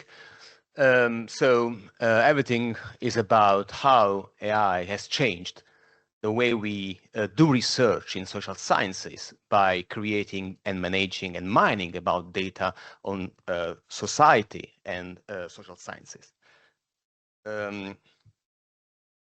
Okay, good. So revolution is a term. I'm not sure we are really experiencing a revolution in a proper sense. No one is dying, no riot is here. However, something has changed. We can experience that. And in the last couple of years, we can say somehow we are expanding human possibility beyond yesterday's limits, in the sense that we can leverage AI for a number of tasks that were unbelievable since a few years ago. Let's think about computer vision. A lot of tasks have been improved, and a lot of tasks are performed by AI system even better than humans. Not only because of the computational power, but also because we are feeding a lot of algorithms that were already there, but better data in the sense of more qualitative or more data in terms of the size of data. So with big data and qualitative data. So we are creating this kind, and so this new context in which social research can be conducted. But in this vision, we firmly believe that human is still central, and the kind of activities that we carried out in this work package are all focused on human-centered AI for social science. So apparently, the AI revolution is, a quite good thing. So a lot of positive aspects are there. We can deal with big data. We can mine new knowledge from existing data. We can combine heterogeneous data sources for understanding new knowledge. But this is only the top of an iceberg whose, the bottom part is under the surface with a lot of issues that must be solved and that we faced off during the project, and mostly of them are about data quality, explainability of the systems that we are building if we want to help policymakers in order to take better decisions by relying on AI systems. We should provide explainable systems. We should provide trustworthy systems. We should limit or explain the biases that we have in data. And we should build all the systems by following ethics. Again, human here and social sciences are still not so therefore getting the advantages of AI, but also for feeding AI systems and all the procedures associated with the creation and management of data in the AI context. And the core message that if we are dealing with data, we had a panel before about the role of infrastructures, and we spoke about data. We are creating data. We want to deliver open data. So somehow data is crucial in this context. But if we focus on qualitative data, which is the core ambition of the infrastructure, data quality is central, and data quality is not a technical detail that is left to computer scientists about how to design data sets that are qualitative. Data quality is an ethical obligation that we leave to the generation that will come. So what we did? Well, we did a lot of work for sure, that takes into account different topics like human AI collaboration, policy intelligence, evidence-based policy. We deal with knowledge graphs, with large language models, with natural language processing. So with the AI augmented social research. So we had a lot of topics during those 3 years so far, and we tackled those topics by analyzing and applying different kinds of techniques and methodologies by leveraging our knowledge as social scientists. And to be honest, all the work was done by those guys here. So first of all, I ask you to give a round of applause to those people that really did an outstanding job, and they really deserve our applause.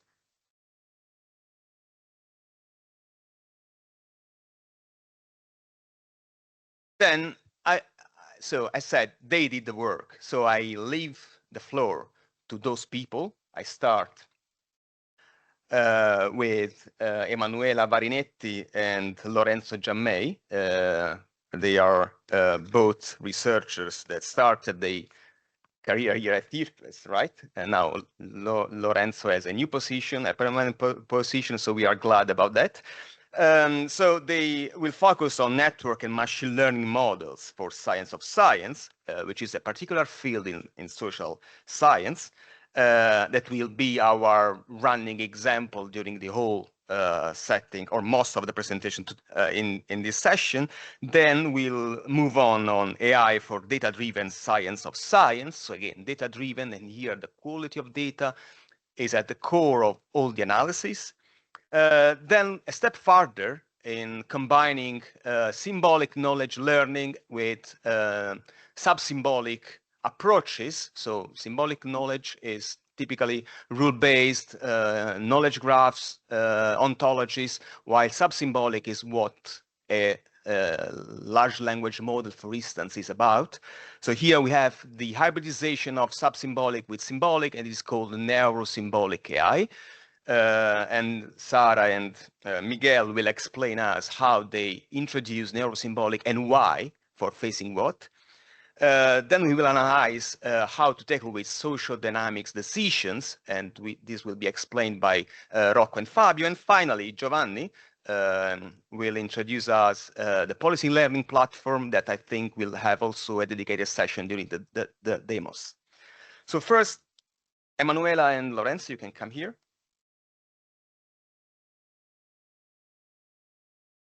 Okay, so I said that the contribution of Emanuela and Lorenzo is about machine learning for science of science. And so when I have a question for them that I prepared by looking at their presentation, and that had been obviously just before the session. So the question is, how can AI support science of science research, and why does it matter for society? Good morning, everyone, and thank you, Andrea, for your question. To answer to your question, I have to start from a key concept. Study on research and innovation investigate a complex system made by people, institutions, collaboration and funding. All the pieces of this complex system are in deep relation, and this relation change and evolve over time. Network models and machine learning and AI tools could help researchers to investigate this complex system and to turn this complex system into evidence based on data. This kind of methodology could help researchers, but also policymakers that could use these models to design better policy that could have societal impact. In FOSSR, we use these kind of models in whole data value chain, from data creation to disambiguation, but also for data cleaning and data integration, and finally to extract knowledge from the data, and finally to build evidence. The starting point of our work is the data with high quality. Thanks to this methodology, such as network, machine learning, and AI, researcher could answer to important questions for society, and they could answer to societal challenges. In our work, in the work made by me, Antonio, and Lorenzo, in these 3 years, we work to answer to the question that I summarize in this slide. And we applied, for instance, network models and also disambiguation, also with other colleagues, to answer to the question related to career and mobility path of researcher. The second case is the application of text mining technique, large language model, to investigate the weight of SDGs, Sustainable Development Goal, in scientific research. 2 examples of this work are the first is the extraction of thanks to text mining of information on SDG from documentation related to a competitive funding program. The second example is on the extraction of information on climate change from a doctoral dissertation. The last example is on another work done with Antonio and Lorenzo in this work we answer to how collaboration could shape research productivity. We applied network and Bayesian models to investigate how collaboration between university and between university and firm could shape research productivity into scientific domain. Life science and physical and engineering. On this work, I want to leave the floor to Lorenzo, who will explain in detail technique and result. Thank you, Emanuela. Thank you, Andrea, for the introduction. So I will try to briefly go into 2 of the works that Emanuela mentioned. Just to give you an idea, just to give you an idea of what we worked on and how AI or machine learning can answer and can address some challenges that are relevant for society. So the first work I want to briefly talk about is about climate change related doctoral dissertation. So we had a corpus of PhD dissertations that have been defended in Italy. And we aimed at extracting structured information from the text, in particular from the abstract of this thesis. So the idea was, how can we handle this large amount of information and convert it into something that later could be analyzed, for example, in order to extract some research trends, thinking that knowing and studying what PhD dissertation are about could give us an idea of where the research of the future is going. So that could be an important point. So thanks to AI, and in particular large language models and machine learning procedures, we were able to extract the themes from the PhD dissertations abstract. So in this way, we were able to automatically extract pieces of information, structured pieces of information from text. Here, for example, you can see a cluster analysis made on research topics that were extracted from dissertation abstracts. So given this part of the analysis, then we were able to assess whether climate change related topics were prevalent on the total corpus of the thesis, and we discovered that they weighted about 13% of the total PhD dissertations. And then we also found out that topics were climate change related topics were varying a lot across different disciplines and also across different geographical areas of Italy. So we think that this information could be crucial, for example, to guide future policies aiming at enhancing and at increasing the weight of climate change related topics in future research. I will not have the time to discuss everything in detail, but then if you have questions about one of these works, I'll be glad to answer. I move on to the following work. So the second work is about studying the relationship between collaboration among universities and research productivity. So here we conducted, in a first step, a network analysis in order to study relationship between universities on projects and publications. And we then applied a Bayesian network approach in order to use the centrality measures that were output of the network analysis performed in the first step, and study the relationship between collaboration and other dimensions such as research productivity and key feature of universities. So here you can see in the slide one of the Bayesian networks we obtained, that is a map of relationship, and this was extracted through a machine learning procedure applied on data. So it's the data itself that highlight how the different considered dimensions interact with each other. So here again, we take a complex data source, and through AI and machine learning and network analysis, we obtained a structured model that can serve to guide policies. In particular, this model can also serve as a model to simulate scenarios that can be quite useful for guiding policy. So to wrap up,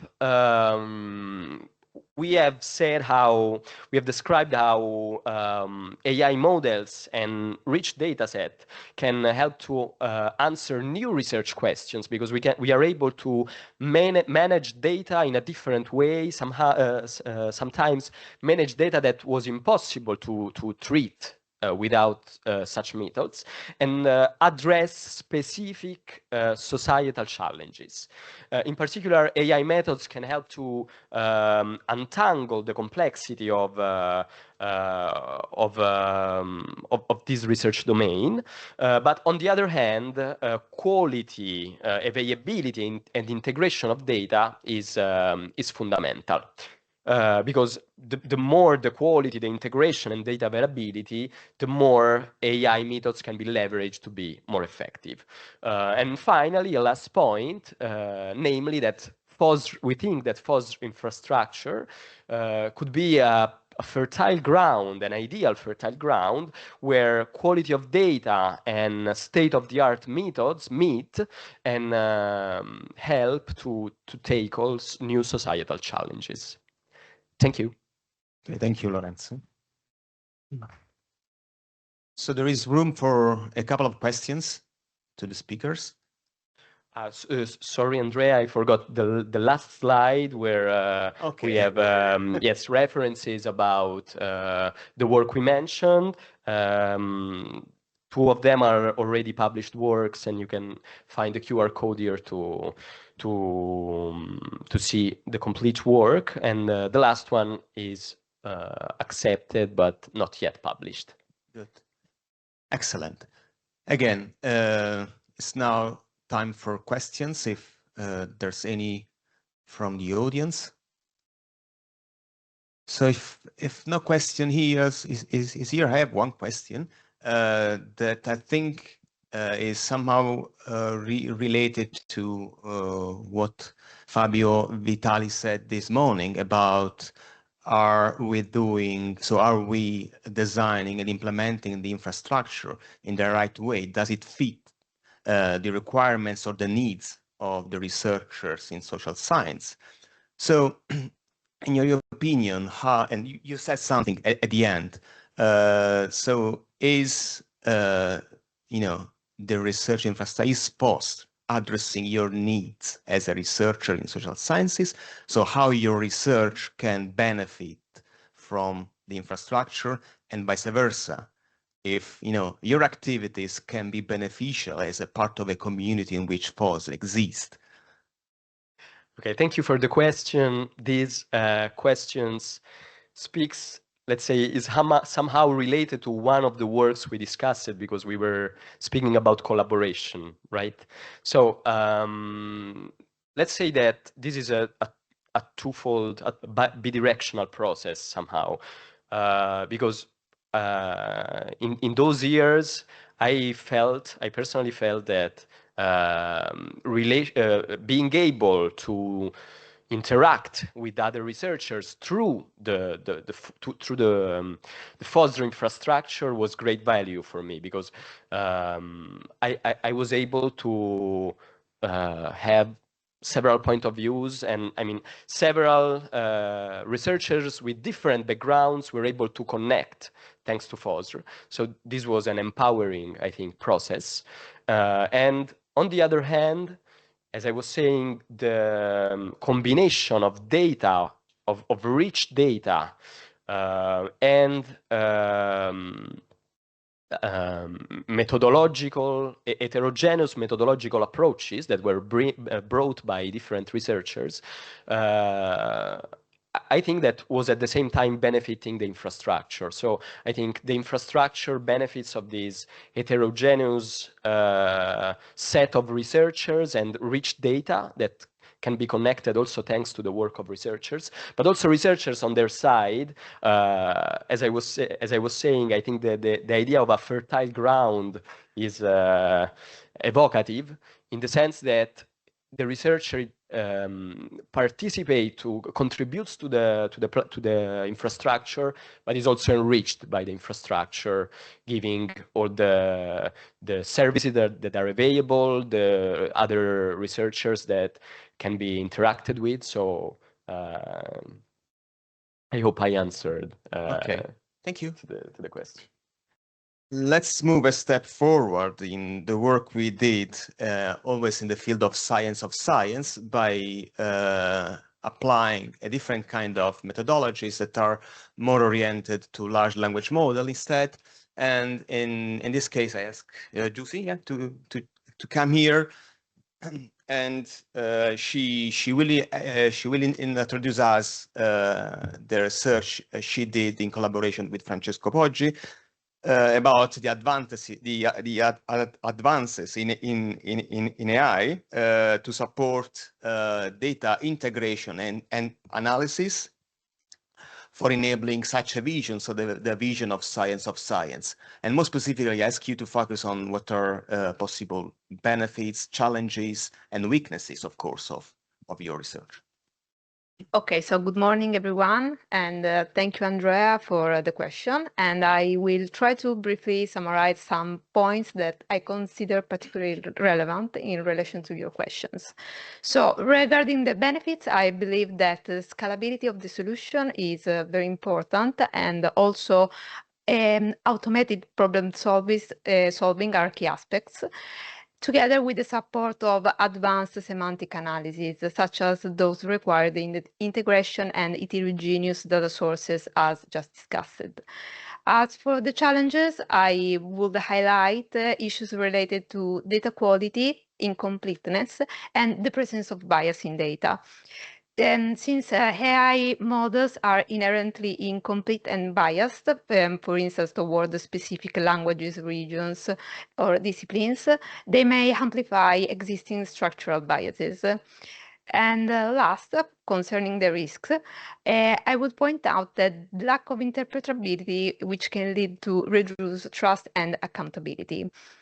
So, that being said, I would like to present today a problem related with integrating heterogeneous data sources, thanks to the use of synergetic use of network-based systems and methods with the large language models. In particular, I'm presenting LEAD, which stands for LLM Enhanced Engines for Author Disaggregation, which is a work that we carried out, that I carried out with Francesco Poggi from ESTC, Michel Monjovi from University of Catania and the ESTC, and Lorenzo Giammei that just presented the previous work, Andrea Nuzzolese and Antonio Zinilli.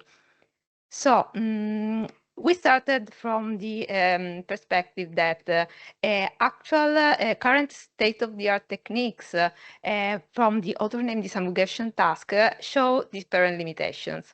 One of them is that they study and target only single source disaggregation problem, leaving cross-source, so different sources of data disaggregation underexplored. In fact, this kind of problems requires integrating complementary and heterogeneous signals such as institutional information and bibliographic networks. And general techniques for this kind of matching are not applicable since they require similar structures across sources. And in fact, no existing approach adaptly integrates semantic and structural signals based on case complexity. So we start with this problem as a case study, and we focused on aligning Cerca Università, the Cerca Università database and Scopus. So Cerca Università is the official Italian repository of research and professor in Italian academia that gives us information about general information of researchers, such as name and affiliation, but most importantly, gives us information about the research fields in which each researcher and professor work. On the other hand, we have Scopus, the Scopus database, that instead gives us information related to papers and collaboration and citation of authors. And so, as we can see from this example, we have from Cerca Università two researchers with the same name that works at the same university in very similar research field that can have possible matches in Scopus with a researcher with the same name and the same affiliation.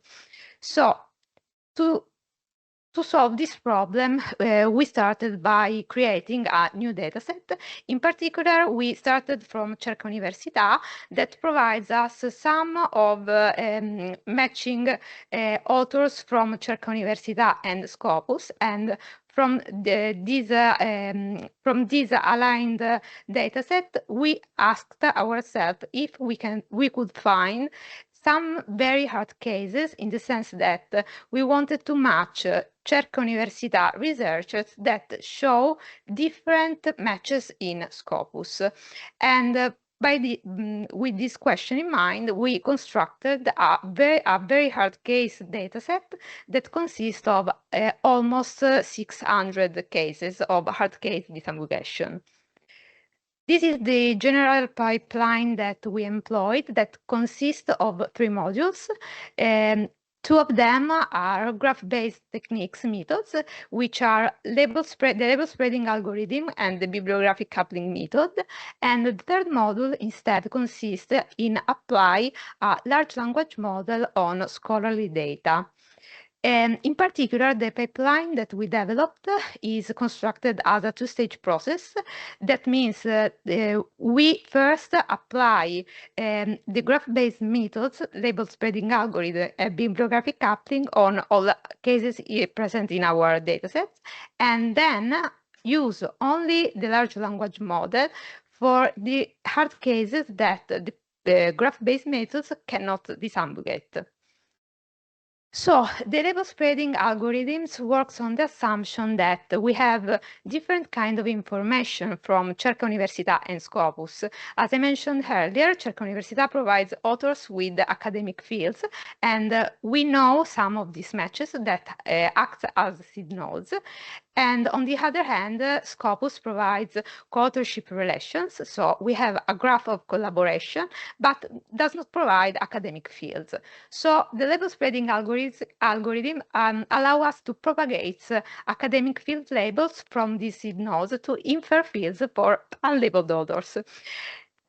The bibliographic coupling method instead works on the assumption that researchers that work on similar research field share a very high overlap of citations. And this is an example of researchers that work in this field. And we show here 2 different candidates. The first one shares a very high percentage of overlap of citation with in this particular field. And instead, the other show a very low degree of overlap. The last module is the application of the large language model in these very hard cases, and we provide the LLM with general information of the candidate we want to disambiguate, along with information of the papers, and also the information that comes from the 2 different graph-based methods, so the percentage overlap and the inferred recruitment fields. And this is the last example of these hard cases. So we have 2 different Scopus profiles with a very low number of papers. The second example shows only 1 paper. And in this case, bibliographic coupling is not able to perform the disambiguation. And for this reason, we ask the LLM to answer the final question to the disambiguation, which is successfully achieved.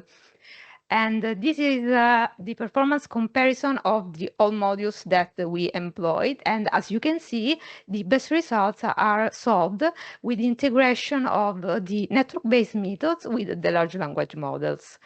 So in conclusion, we can say that LLMs offer powerful semantic reasoning, but show limitation in directly model structured information and graph relationships.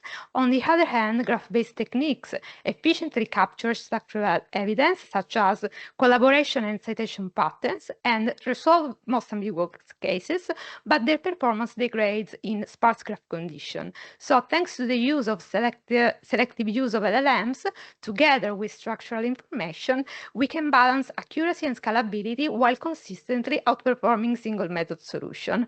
And an ongoing work is apply this pipeline to large-scale disaggregation beyond Scopus and Cerca Università. In particular, we are trying to disaggregate the Italian doctoral thesis dataset, which is a large-scale dataset that comprises PhD candidates information from 2010 to present. So thank you for the attention. And here, if you would like, there's the QR code to the paper. Thank you, Josie. Do you think that this algorithm lead can be used also beyond the science of science, for example, to link companies, for example, with the patents or projects, or, for example, universities, all this stuff, right? Yes, I think that this kind of approach could be applied in other domains. In fact, if we can model those kind of domains in a structured way, so in a taxonomy on a graph, we can apply these modules and in combination with the large language models to achieve better results for the disaggregation. Thank you, Josie. Okay. Okay, so data integration now with LLM. An additional step forward is combining traditional knowledge graphs and ontologies with large language models for performing, relevant tasks. One of them is, feeding data analysis. So we have Miguel, you can come here. It's your turn now to introduce our approach, or one of the approaches that we experienced and performed during the project for implementing a neurosymbolic learning system. Okay, thank you, Andrea. So the part I'm presenting is work I've done together with Sara Zuppiroli, Anna Sofia Lipolis, Andrea Nuzzolese, and actually much more colleagues from inside and outside the project with whom we collaborated to achieve these goals. I'm going to talk about this aspect that is neuro-symbolic learning and how to combine different resources together, like these ontologies and LLMs. And I'm going to tell you something more about that. So I'm going to start trying to give you some context. I understand this may be trivial to a lot of you in the sense that it's part of the reason for the existence of FOSSR, at least part of the FOSSR infrastructure itself. But I think it's useful to give some context to our work. So one of the objectives of this project and these infrastructures is to help researchers, especially give infrastructure to researchers, help researchers in dealing with information.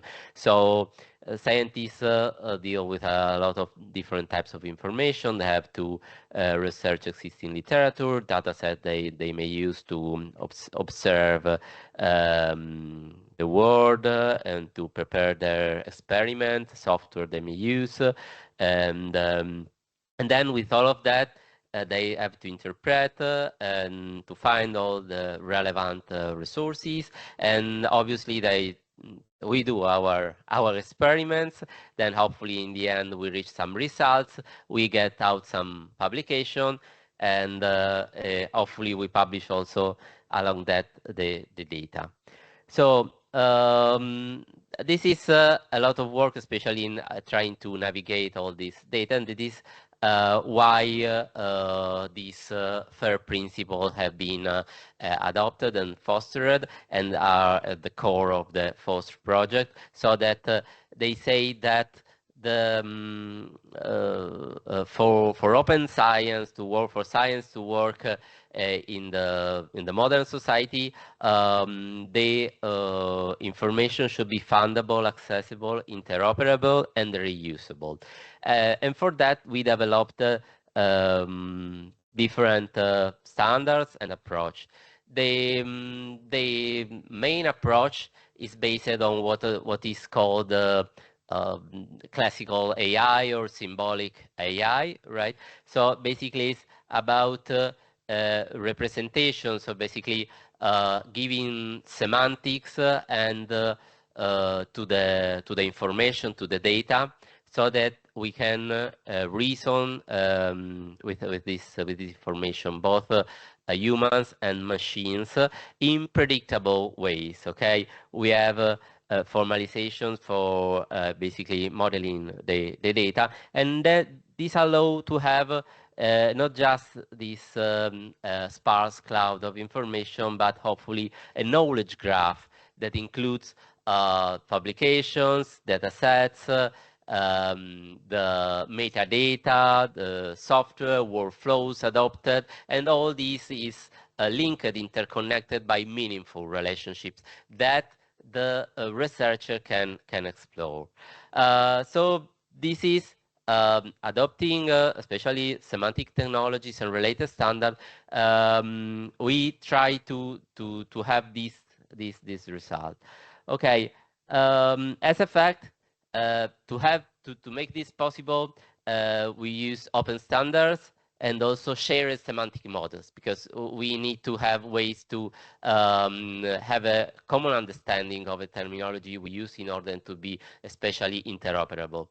And obviously, the thing you have to then produce as a researcher is not just a PDF of your paper if this has been published, and maybe a data set, but more information, so that basically then all these interconnected set of data information can be accessed and can be linked with other information. So it's not just the publication, it's the associated data set, workflows, metadata, and all interconnected by the semantics of it all. Understanding the semantic model, understanding the open standards, and maybe also proposing and changing the existing semantic models, because you have some things that are not represented in the current model, thesaurus, ontologies. But now we have this revolution of the last year's revolution of AI in the sense of machine learning, so that we call it neural AI, or it was called also sub-symbolic AI. Especially in the last few years, the last 10 years, we see an explosion of the actual adoption for many practical problems of deep learning, and in the last few years, specifically of generative AI and large language models. Sorry. So, is that useful? Sure. Can we solve all the problems we have as researchers with that? So ideally, we have now interact with this AI agent that helps us make sense of all the existing literature, data set, etc. And then we design our experiment to get out our results. But there are many problems about that. Also, Andrea and other people here already mentioned some of those problems. So there is a lack of transparency. I don't know exactly, I don't understand the process, especially if I use this AI model as a black box. There are known biases in this kind of models that are important to society, but especially to researchers, possible hallucinations, sustainability issues. We know these models are actually expensive in terms of resources they consume, and we should be aware of that. So what the neurosymbolic approach proposed is basically, instead of giving up, we're representing all the knowledge using these open standards and semantic models.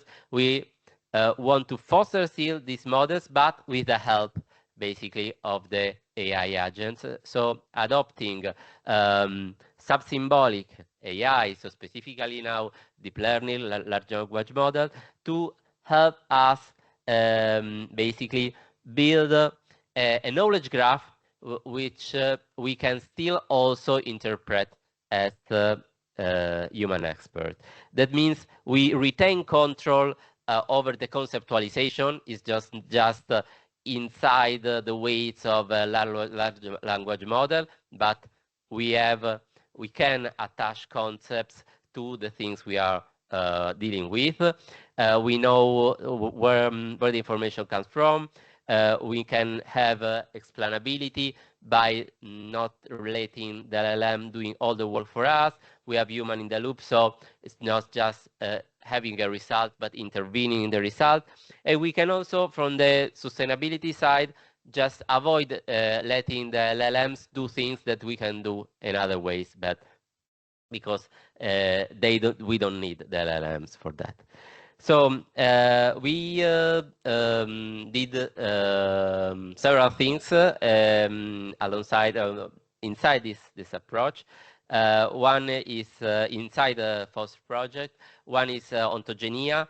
That is an effort to generate a knowledge graph and data models or ontologies based on data and description of scenarios and context. Then the belief, desire, intention ontology. I'm going to tell you something about that in a minute or maybe less. And then, well, other tools I'm not going to describe into detail. Then I can if you ask. So I'm going to take some more time on ontogenia. It's a service to basically support knowledge engineering in the pipeline that in its workflow for creating a knowledge graph, basically starting from some data in which he's interested in, some problems, some scenarios, and we want the LLMs, in this case, to help the researcher, the knowledge engineer, but always in a way that he can control the process.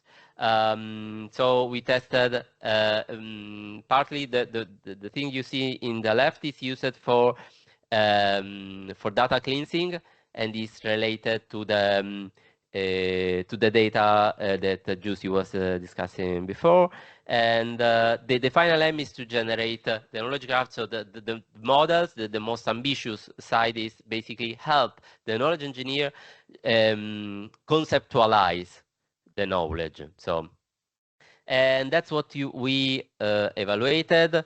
I'm not going into the detail of these results, but we were able to basically, we wanted to evaluate how using LLMs with some constraints, using some prompt methodology, we were able to support a knowledge engineer, and we were able to achieve results in respect to, we had a baseline with the students of a knowledge engineering course, and we obtained results that are better using our strategy, better than what students do basically at the beginning of the course, the first submission, and significant better results, and then comparable results with what they have in the end, basically.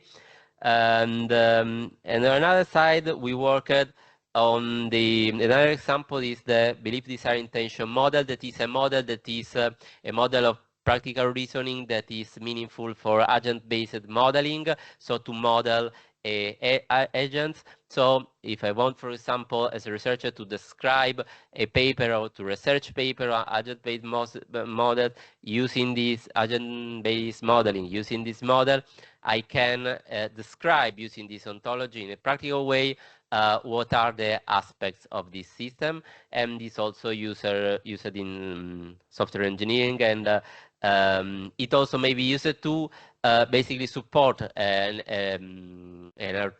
AI agent that want to interpret a scenario using the BDI model, because we give a framework, a blueprint for that. Okay, this is a model. I'm not going to the detail. Well, this is the main things I wanted to present. So to conclude, we worked on different aspects, but joined it together with this idea of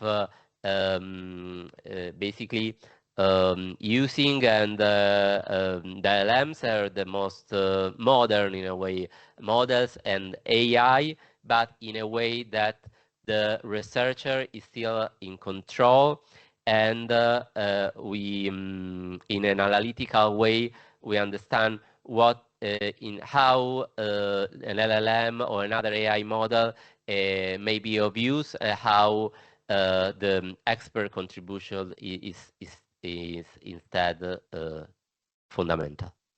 Thank you, Miguel. So again, time for a very quick question.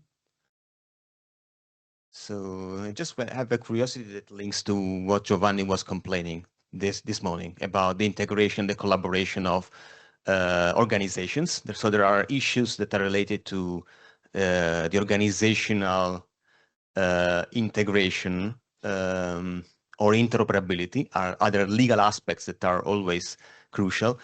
But do you think that this kind of solutions, like, combining different kind of data sets, harmonizing data sets by using large language models and the semantic power of knowledge graphs and ontologies can be beneficial in the infrastructure for providing something that supports the interoperability at the semantic layer that fostered then the collaboration that Giovanni was complaining of?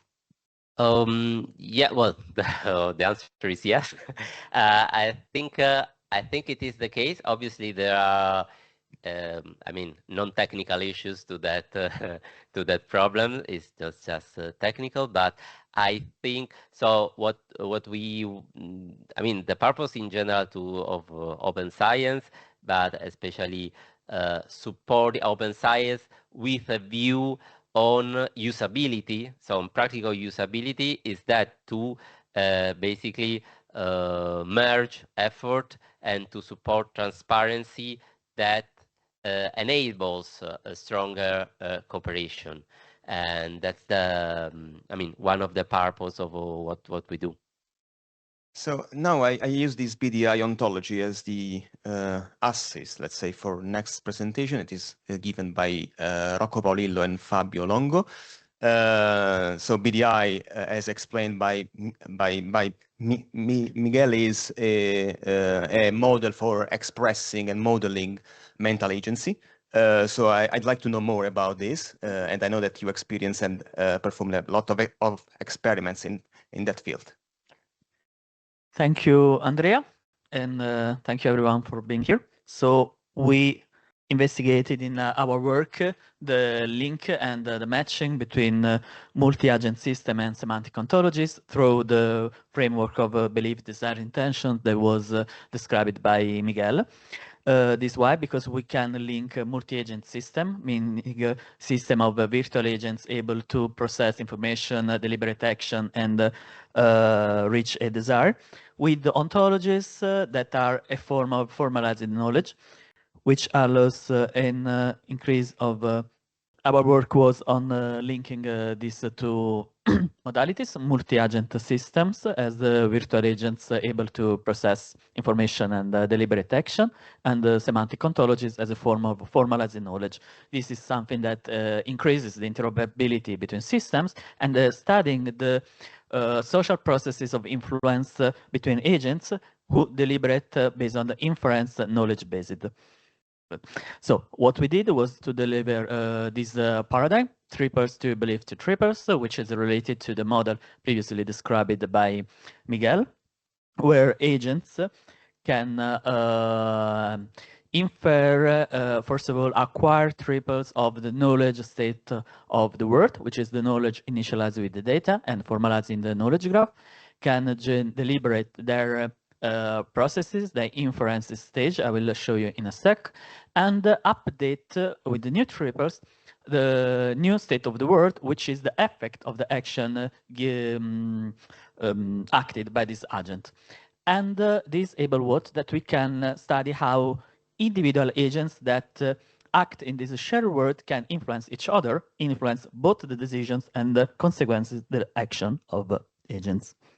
In this case, we applied equally to the case study of academic mobility. So we formalized this scenario where two agents, AGT1 and AGT2, are affiliated with two universities. They have an elective field of study, and they aim at reaching a top author in the field. For AGT1 is AGT1B in the, I try to, I hope I don't close for people who are at home, but I cannot see the picture. Okay, sorry. So for AGT1 is AGT2B, who is at the University 2 and connected with the AGT4A at the University 4. And for AGT2 is AGT1B, who is connected with AGT1. So since these two agents have been offered a position from University 3 and University 4, we imagined a behavior tree decision, so a plan of action of the SARS, where they reach for shared connection. And consequently, the decision on which university is selected is based on what university allows best option for connection. And what we studied in this paper was how we can predict the evolution of academic mobilities through the processes, the mutual processes that one agent has on the next one on the line. And the leftmost scenario is a deterministic outcome. So the first agent to take a decision is AGT1. He shares what is the consequence of their action, what is their decision to AGT2. What happens, we know that for AGT1, the best options is University 4, because it's a way to connect with the AGT2B. For AGT2, the best option becomes University 4 only when he knows that AGT1 is connected to this university.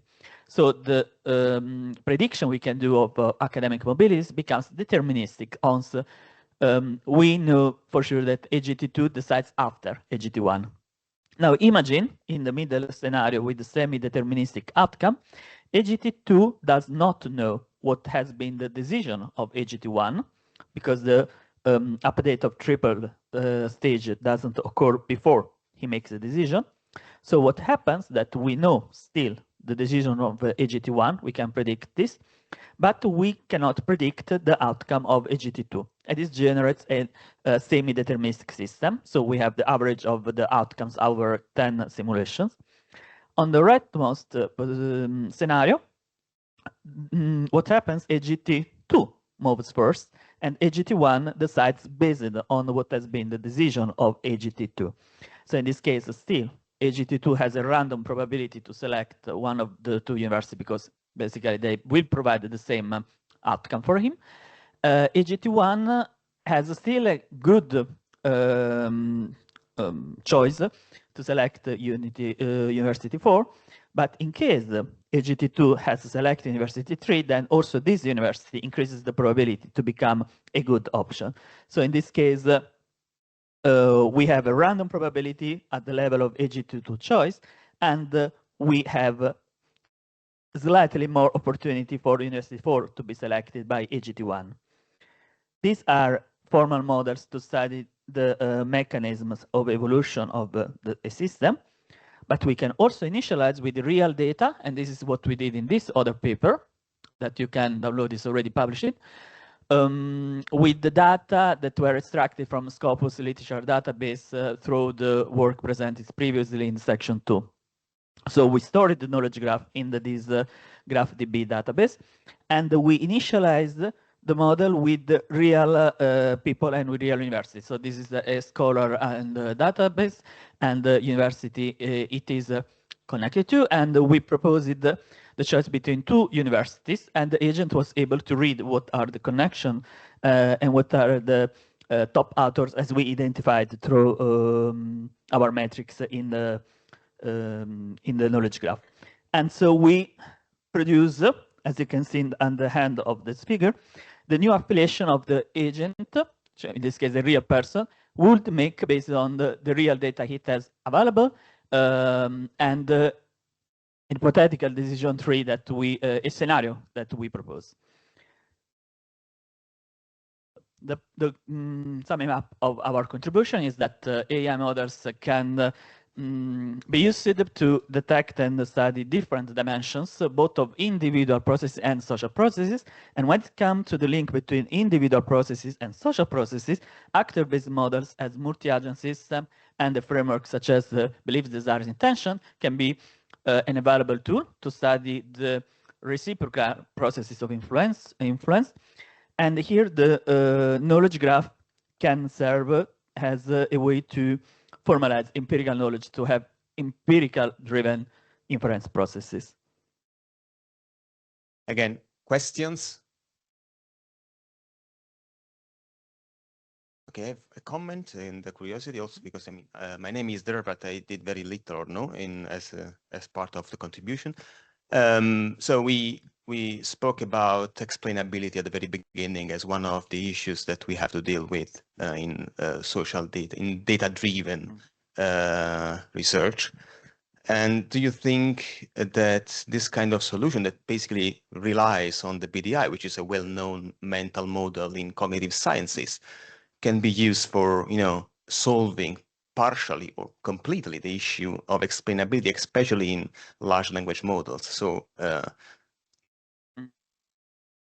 think it can be when we have this framework we can repeat with different scenarios and that we can compare, and we can easily do this by modeling different scenarios and to detect. Here there is not large language model implemented. Maybe Fabio has something to add on this question. No, if this can help in addressing the explainability issue in AI systems. So having something that provides, you know, reasoning and provides solutions like policies, as you do, in an explainable way or not? Well, mainly we had to deal with the non-deterministic outcomes of large language model, which is a subject of studies in the field of explainability. And after that, we can fix some point to consider policies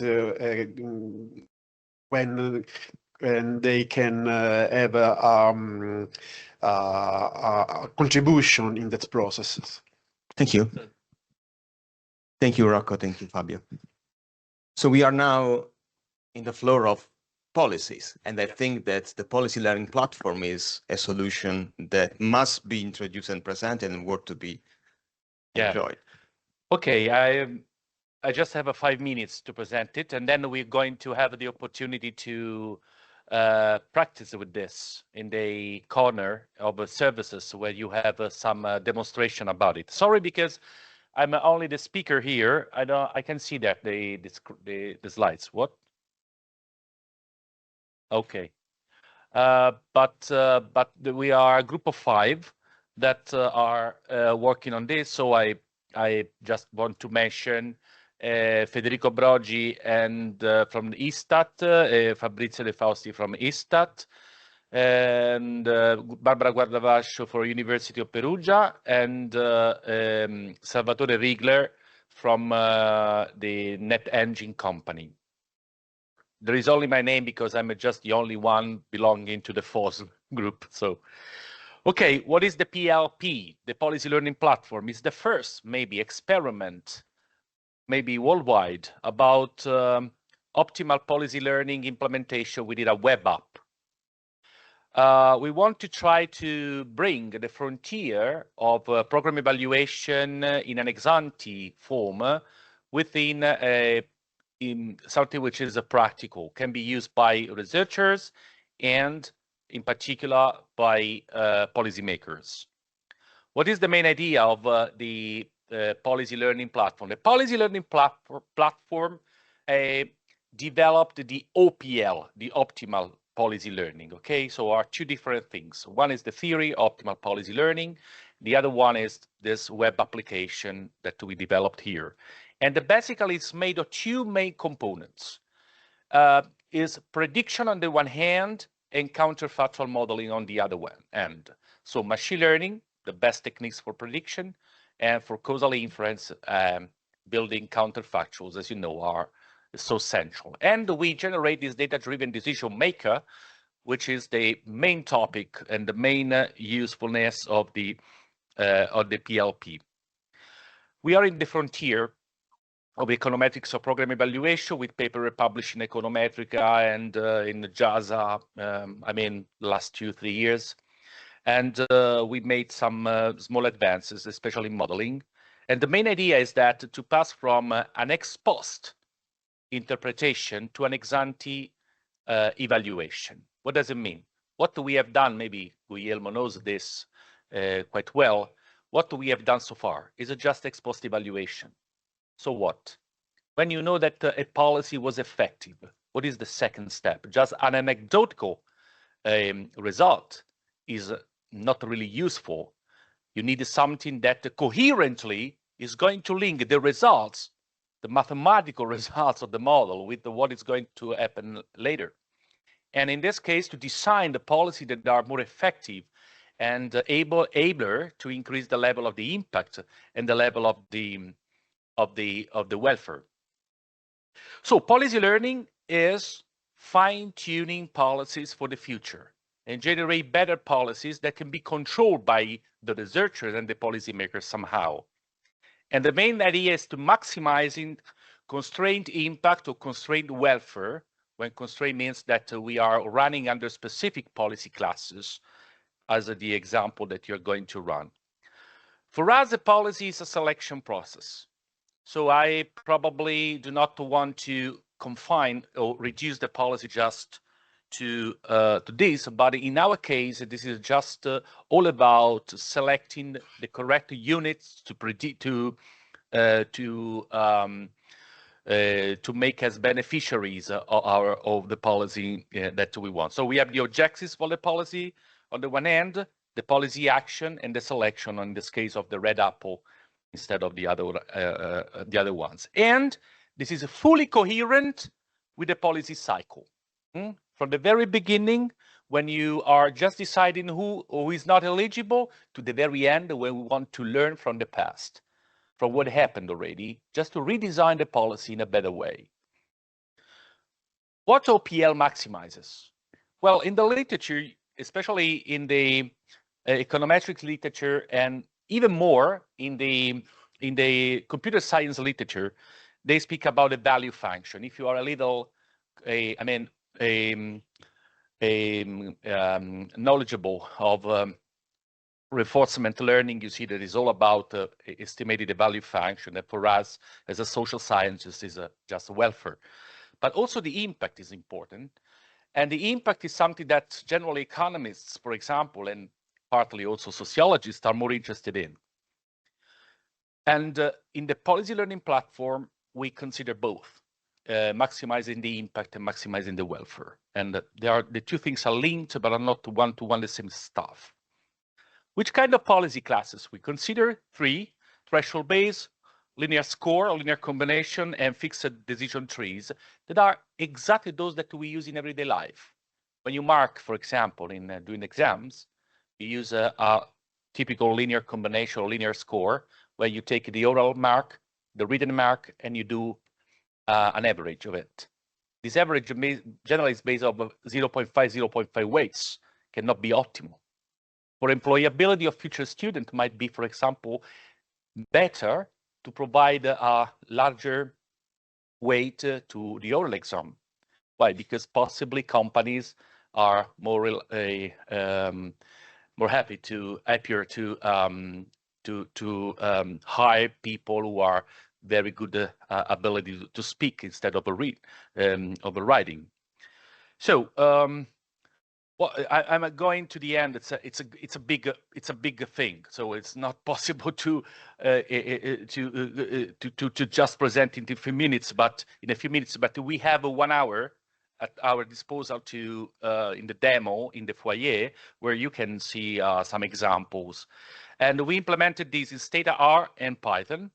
In Stata, myself, I programmed the OPL package. It's not a command, it's a package. There's many different sub-commands.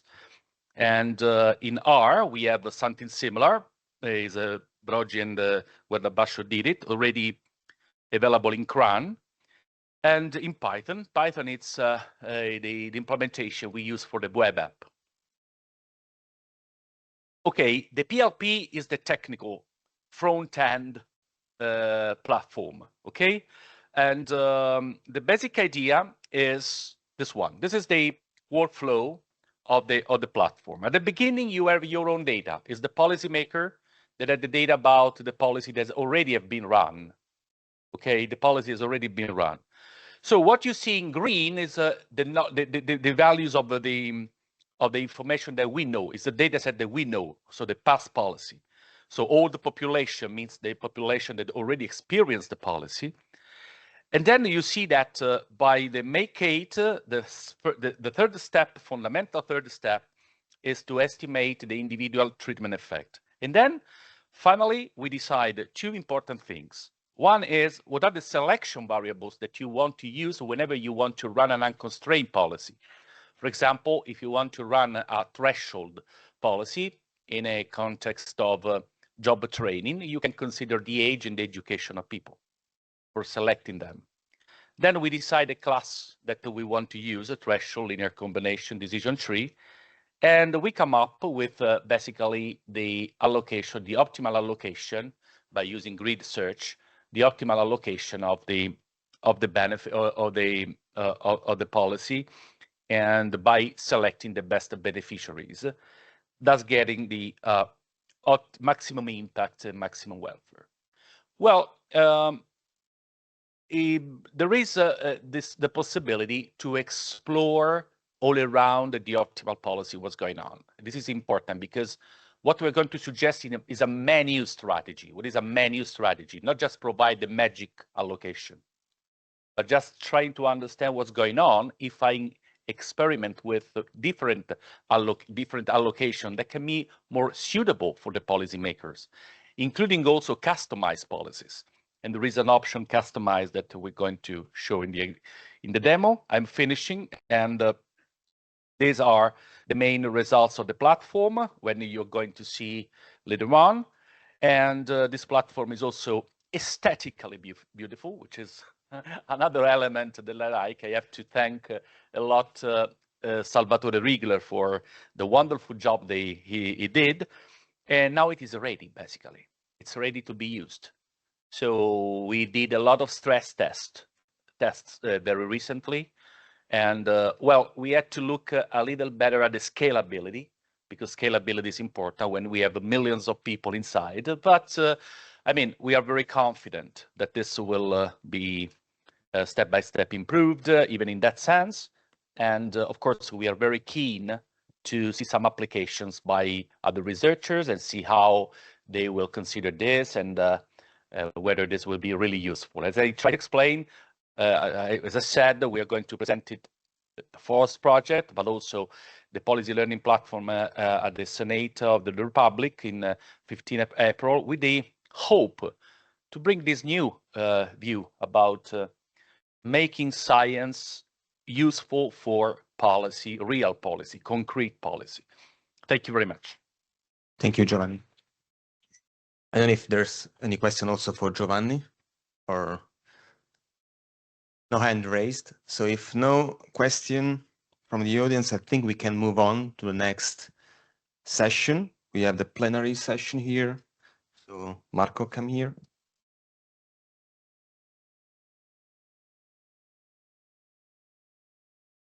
Thank you so much to the technician in the room. Okay, my presentation is about my presentation with Emanuela is about what does sustainability really mean for research infrastructures, FOSS, sustainability, and long-term impact.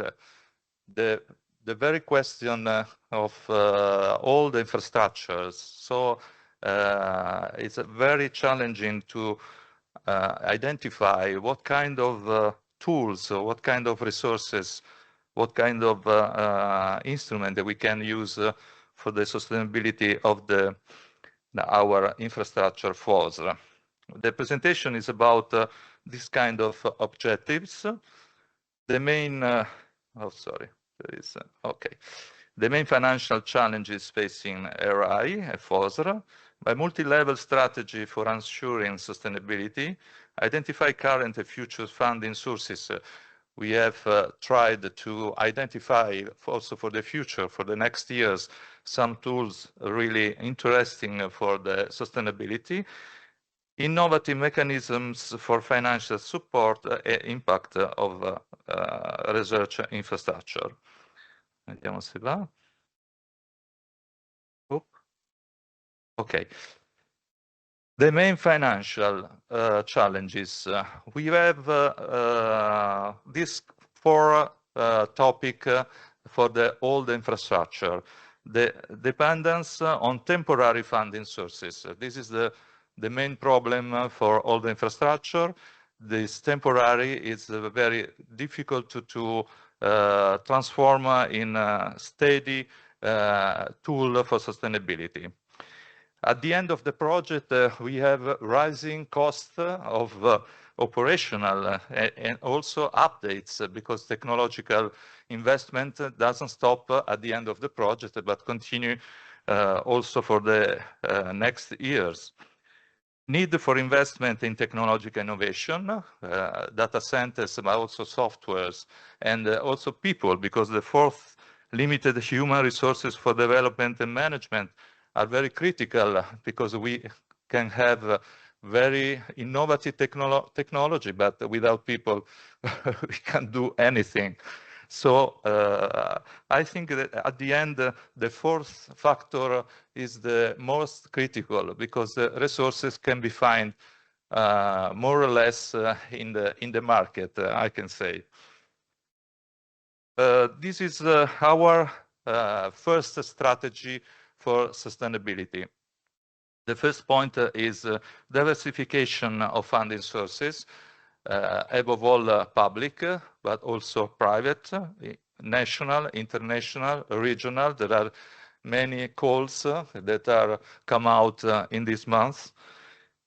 Then the second, the paid access model for premium services.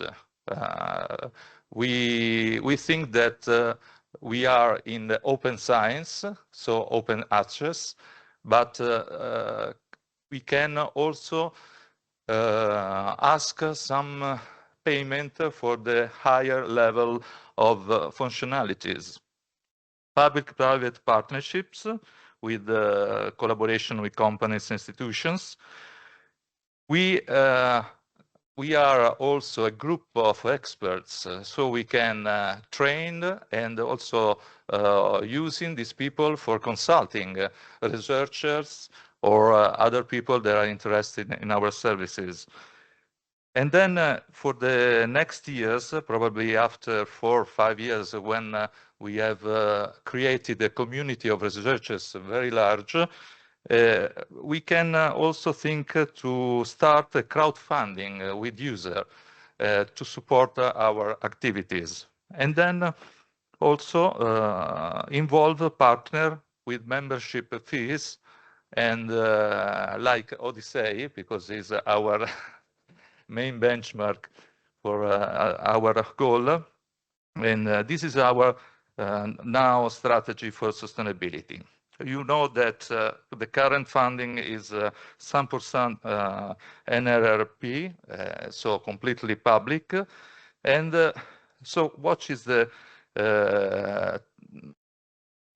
matter about the FOSS? We have to become really attractive to researchers, attractive for institutions, attractive for companies, private companies, not only foundation, but the business sectors.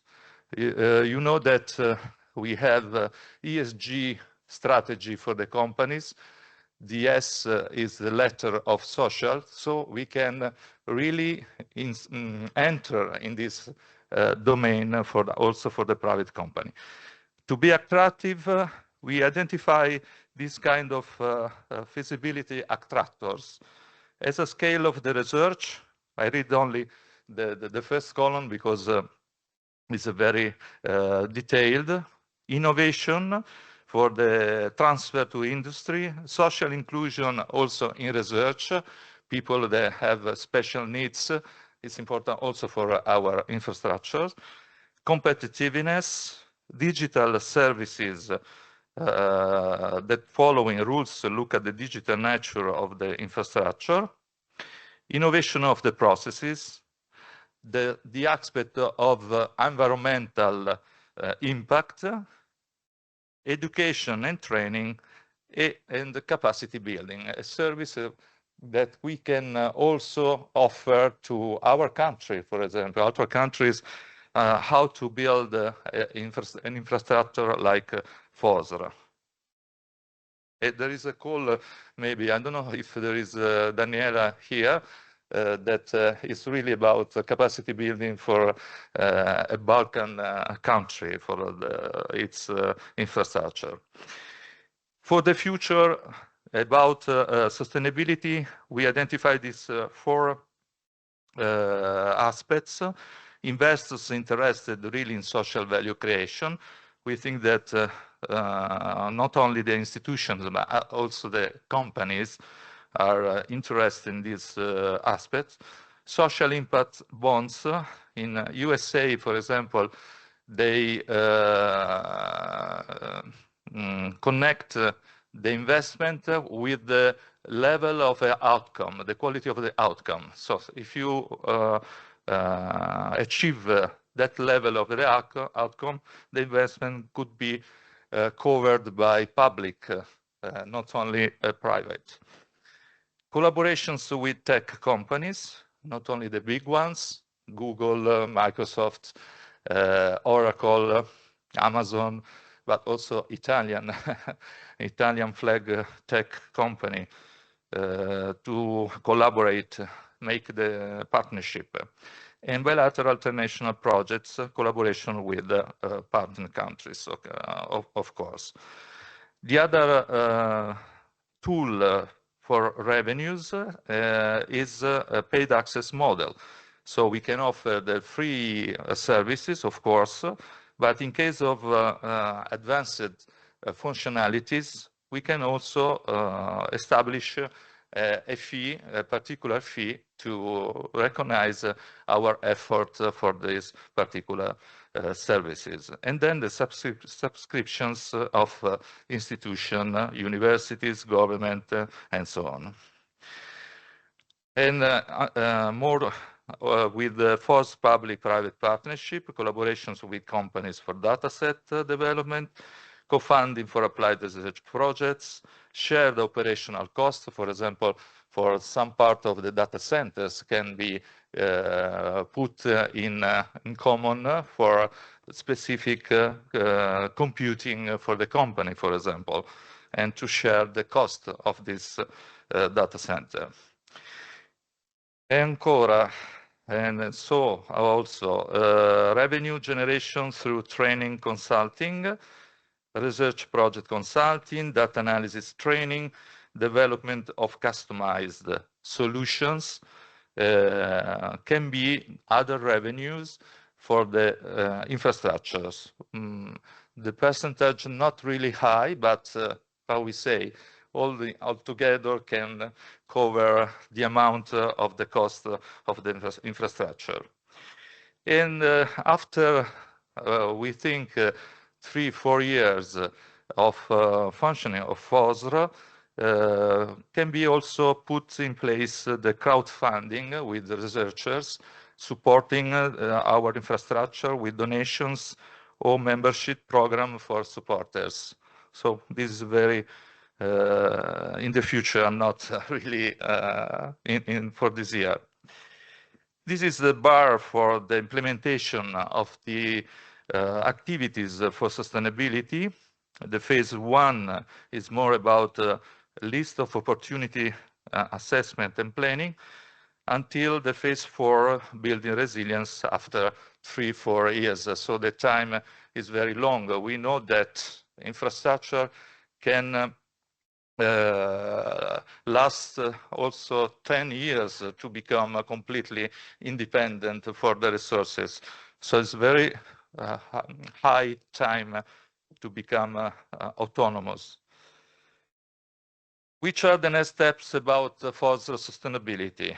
What kind of activities we have put in place during these months? There is the Memorandum of Understanding. We are now at the end of signature, and this is the first group of partners that are intended to continue with FOSSR infrastructure. Very, very important. The memorandum is the base of all the other activities, like we created, for example, the sustainability stakeholders team is a group that make a list of all the calls that are come out in these months, and also to choose which one is the best for our application. So, and also identify the most important stakeholder that are interested in social sciences and in social research. It's a very important goal for the team.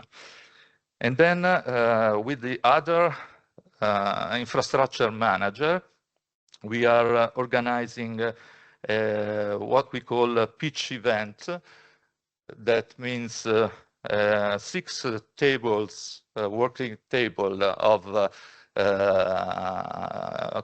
compared to the 6 S3 domain, that the goal is to involve companies for validation of the model of each infrastructure, and also to take some needs from the companies for the evolution of the services of the infrastructure.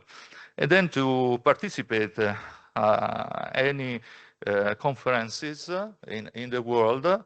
Giovanni, Antonio Zinilli, all the communities are really in spread of FOSSR, not only in Italy, but also in Europe, in the USA, for example, in Japan with Andrea Nuzzolese.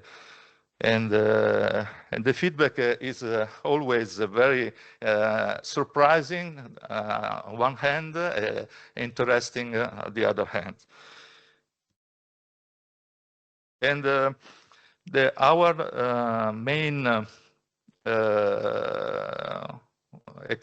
our main expectation at the moment is this project that we have proposed last July, potenziamento delle infrastrutture di ricerca pubbliche che operano in ambito S3, with the project SSH Open Cloud IT, together with H2 IOSC.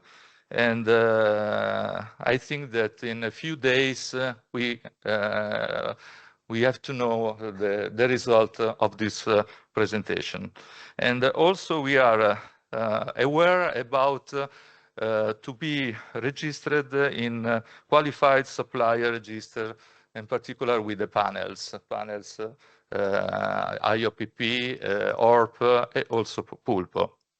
And just a news, also my position is under, how we say, under scrutiny, exactly, for full and permanent time, and so on. But it's already the deadline was at the end of January, so all the application is now finished. In these weeks, I'm arriving at the end of my speech. In these weeks, we are discussing the evolution of FOSSR. Now is full of, there are different institutions of CNR inside with a partnership with different universities and other schools. But we are thinking to evolve toward a legal entity. We don't know now if consortium company, foundation, a temporary association, but we are in phase to thinking about, and I think that with more people, we decide how to continue in the future. But I come back to the word attractive.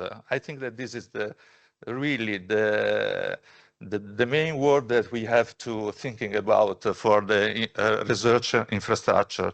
And the word is users, customers, targets. We have different customers, but better users. For example, academics and scholars, early career researchers, decision makers in the public sectors, decision makers in the non-profit and business sectors, statistical offices of non-profit research. These are our users, our main targets. And for them, we have planned now a marketing plan, a dissemination plan. For example, for the researchers, the main one, thematic seminars at CNR and partner universities to put in place in the next months. Or, for example, for early career researchers, organize an academic hackathon with a topic in social sciences to also to create maybe some startups in this topic, because it's a very important subject for the future. And so on. There are other typical marketing action to catch our target in the future. Okay, thank you very much for listening to me, and I leave the floor now for the continuing on longer term impact to Emanuela. Thank you very much. Okay. I take very few minutes just to introduce a bit one important topic when we speak about research infrastructure, which is the problem of impact. We as researchers have a long struggling about this problem of demonstrating the impact of our research, which is not obvious element, but anyway, we have to deal with it. And for infrastructure, impact is a very, very important item, because it is demonstrating impact that we can expect that money will come. So just some ideas which come from the existing practice and literature about the research infrastructure, demonstration of the research infrastructure valued. And we know that especially in social science and humanities, research infrastructure must combine scientific excellence and operational excellence, but also supply transnational access and realize open science principle. These are the basic that we have to do. But there are several constraints that have been demonstrated that we have experienced in our research activities, that the rapid change of scientific needs and technological advancement that we discussed just this morning, and limited funding to cover the cost beyond the maintenance, the problem of sharing data and facilities between the different research infrastructures, because this process is still limited.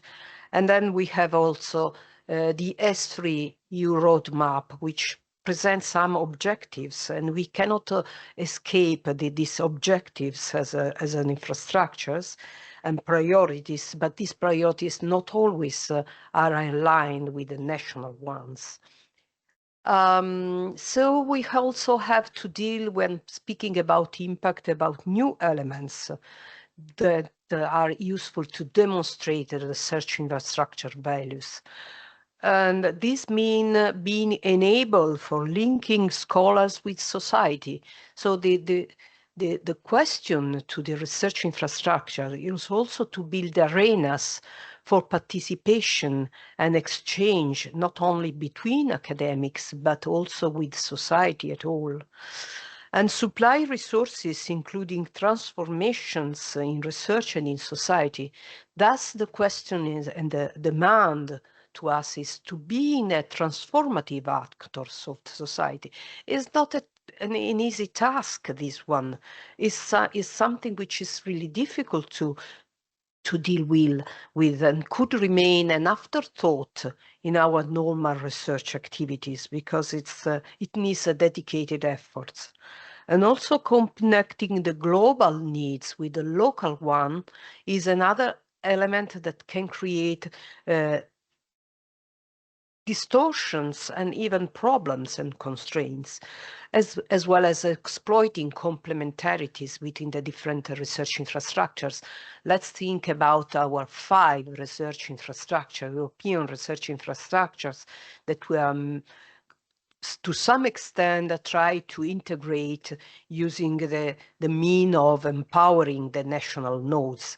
These are very different beasts, let me say, but they have to deal with some kind of integration and some constraints we have. Epistemic values, new emerging topics, like the Sustainable Development Goals. We are dealing with although we are all social scientists, we are dealing with different epistemic values inside.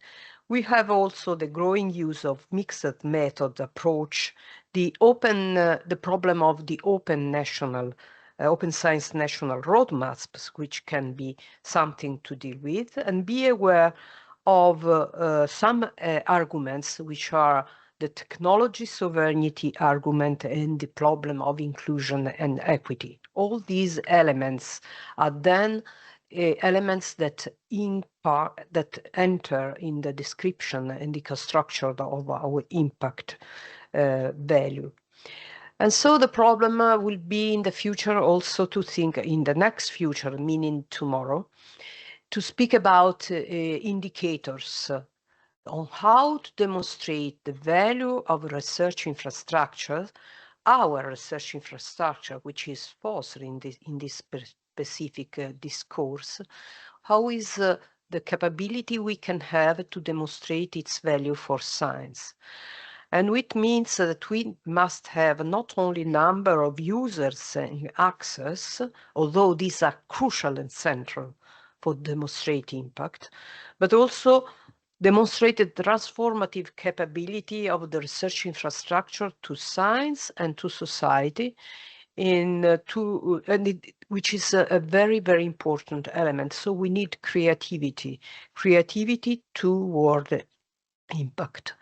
And it means to broaden the scholarly outputs. We don't only to deal with publications, but also for other non-traditional scientific outputs, to enabling transdisciplinary research evolution, and on changes also to work at the cutting edge of research means to enter in contact with the ERC owner and ERC submitters, which means try to address their research agenda, not only to the number of PhD trained is important, but also how much we can feed up the ERC submissions, and supplies resources in the same line for breakthrough research, for example, the ERC projects. Okay, this is our long-term objective, but the crown indicator for demonstrating the impact and the value of one infrastructure is anyway the number of access and the number of scholars that use the resources.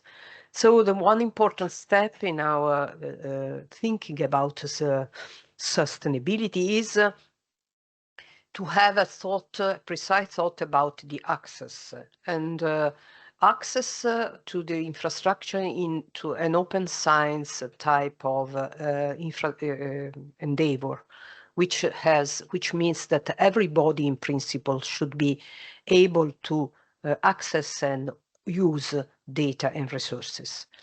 So we decided to have a design which is in line with what the infrastructures, the European infrastructures, which are collaborating in this effort, have in their own policy for access, and to merge together their principle into our principle. So before the access, we have ask the users to comply in some task that is the register to the marketplace, so we can have a mapping of people going around the infrastructure and which can have some interest. To access, FOSS have to sign the code of conduct, which incorporates the ethics committee guidelines, because we have two main constraints for access. One is the compliance with ethical principles, and also the compliance with privacy. These are too big constraints to social science research, and we have to deal with it just by signing the code of conduct. In the code of conduct prohibits any direct or indirect commercial use and the need to quote FOSSR as a source for dissemination of the research results. But then we also have built different types of standards for access, and following the open access paradigm, we spoke about gold access, silver access, and bronze access. We have gold access for the access of resources when the access to resources is completely free for everyone. We have silver access when the access to force resource for study purposes anyway is subject to certain conditions, which you find listed in the slides, but generally are the presence of a research project which has to be judged by a community of scholars, a small committee, which has to recognize that this use is perfectly in line with the open access principle. And then the bronze, where the access to the FOSS resources for non-commercial purposes, but not necessary for research purposes, but for study purposes. And it's different having a research objective and a study objectives. And but the release of the resources based on a scientific agreement or contract. This means that we apply the open science principle, but under the conditions that they use for is strictly related to research and study purposes. And then this matrix in which the different standards are applied for researchers in public research organization, research in private organization, but for research purposes, and no researchers for study purpose and non-commercial use.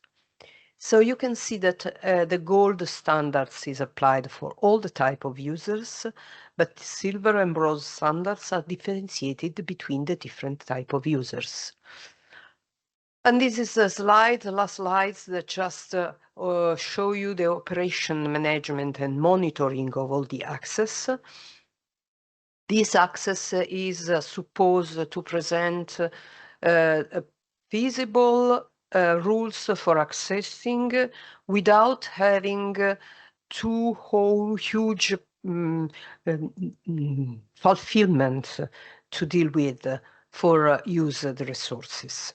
You have the authentication, and then you have to choose open data, yes or no. And if you don't go to open data, you have to make a request, and then there is evaluation. And on the basis of the evaluation, you can go to the marketplace, or the access is denied because we don't recognize any kind of legitimate purposes for your request. And the conclusion of this presentation is that ensuring FOSS financial sustainability requires diversified approaches. Innovative opportunities can guarantee long-term sustainability and stability, and collaboration with the user community is essential for success. And I repeat what I had said this morning. Collaboration means also co-working, co-construction of what researchers need and what researchers and users, non-academics, need. Thank you for the attention. And now we have the discussant, Angelica Maineri, data manager of Odyssey, our benchmark. I like to stay close to her because I can take some ideas, some effort. Okay. Thank you, Angelica, to be here from Utrecht. No, Holland. Notre Dame. Okay. Okay. Yes, thank you very much for having me. I have a couple of slides. I hope I'm not abusing my position as discussant, but if not, I can also just, yeah. But yeah, as an Italian living in the Netherlands for 10 years now, I'm very happy to have the opportunity to be back for a couple of days. And no, it's very nice to hear all the developments and the thoughts that you have, and I really look forward to seeing the next steps. But yeah, I'm also here as a discussant, and I think some of the themes that also were touched upon this morning are very important, right? How to engage with the users, make sure that you have someone in the building. So in my presentation, I will also be a bit pragmatic, because the title of this session is what does sustainability really mean, right? So I'm gonna try to give some ideas and practical tips on how we approach sustainability at Odyssey. But if there are no slides, it's also fine. And no problem, it's fine. So let's start with Odyssey. Odyssey is the open data infrastructure for social science and economic innovations. We are the Dutch national infrastructure for social sciences. We are a consortium of over 45 member organizations, which include most economic and social sciences faculties in the country, but also a number of other institutes. And just to mention some of them, we have, for instance, the policy institutes, which are institutes who perform research on behalf of the government.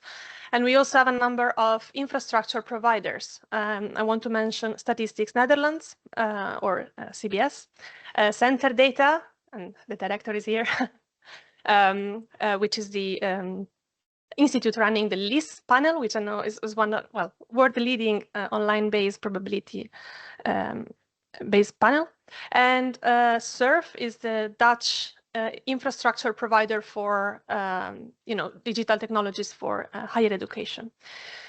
The role of Odyssey is really to make sure that all these different organizations work together towards a shared goal. And the goal is to make sure that all researchers in the country have good access to data, tools, and skills to embrace the computational turn in the social sciences. Importantly, we are a federated data infrastructure, so we work with, we try to, enable collaborations and create synergies between the different organizations, but we don't really centralize. And I think this will become more relevant as I continue. Also important in terms of financing, we have core financing coming from membership fees from the 45 member organizations, but we also get funding from competitive grants. At the moment, we have two big ones. One is SHOCK, so the SSH Open Cloud Netherlands fund, and another one is starting this week, Macroscope. Both are around 15 million, funded by the Dutch Research Council. And yeah, that's where we can really do the innovation and groundbreaking work that we all need. So Odyssey is now 10 years old, so I think I can share some of the lessons that we learned during this time in terms of sustainability. Something I want to say, though, we think that sustainability is not necessarily, or sustainable is not something you have to be, but become.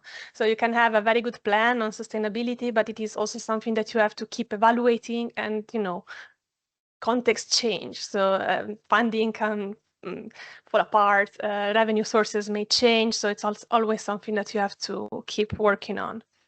And the other important disclaimer is that context matters. So of course, I can bring you the experience of the Dutch infrastructure, but I'm very well aware that the context here is different. So some things may work for you as well, some may not, but I still hope that I can give some ideas. And when I look at sustainability, I find that there are four main pillars. One is technology, one is community, governance, and at the core, you have coordination. So starting with technology, so what are the things that you build? What are the tools, the platforms? As I mentioned, we work with a federated approach. So that allows us to really leverage the expertise where it's based, right? So we don't try to build new things ourselves necessarily, but we invest on who has the expertise and knowledge on how to build them and make sure that what they build can be scaled up and used by the whole country. And also serve the needs of social science and humanities too. I'll get to that. Also, what we see works for us is a good balance between innovation and maturity. So you do need to have some platforms, tools that are known to work, to be available for researchers, and that's where you build your knowledge base, your user base. But you also need innovation. We have to keep pushing boundaries. We have lots of new technologies and requests now with larger volumes of data, AI tools. So we also need to keep innovating. We also find that showing and not only telling works. So yeah, you can give presentations about very nice tools, but at some point people will ask you to see demonstrations. And something that we are increasingly doing is also to find synergies with others across disciplinary boundaries, but also geographical boundaries. So we are now working very closely with humanities. Both projects I mentioned, which are now on the slide, nice, SHOCNL and Macroscope. They are in collaboration with the Dutch infrastructure for digital humanities, but we're also looking to collaborating more with like health and other disciplinary fields. And of course, we are also looking at collaborations outside of the Netherlands, so becoming more and more involved in maybe European projects.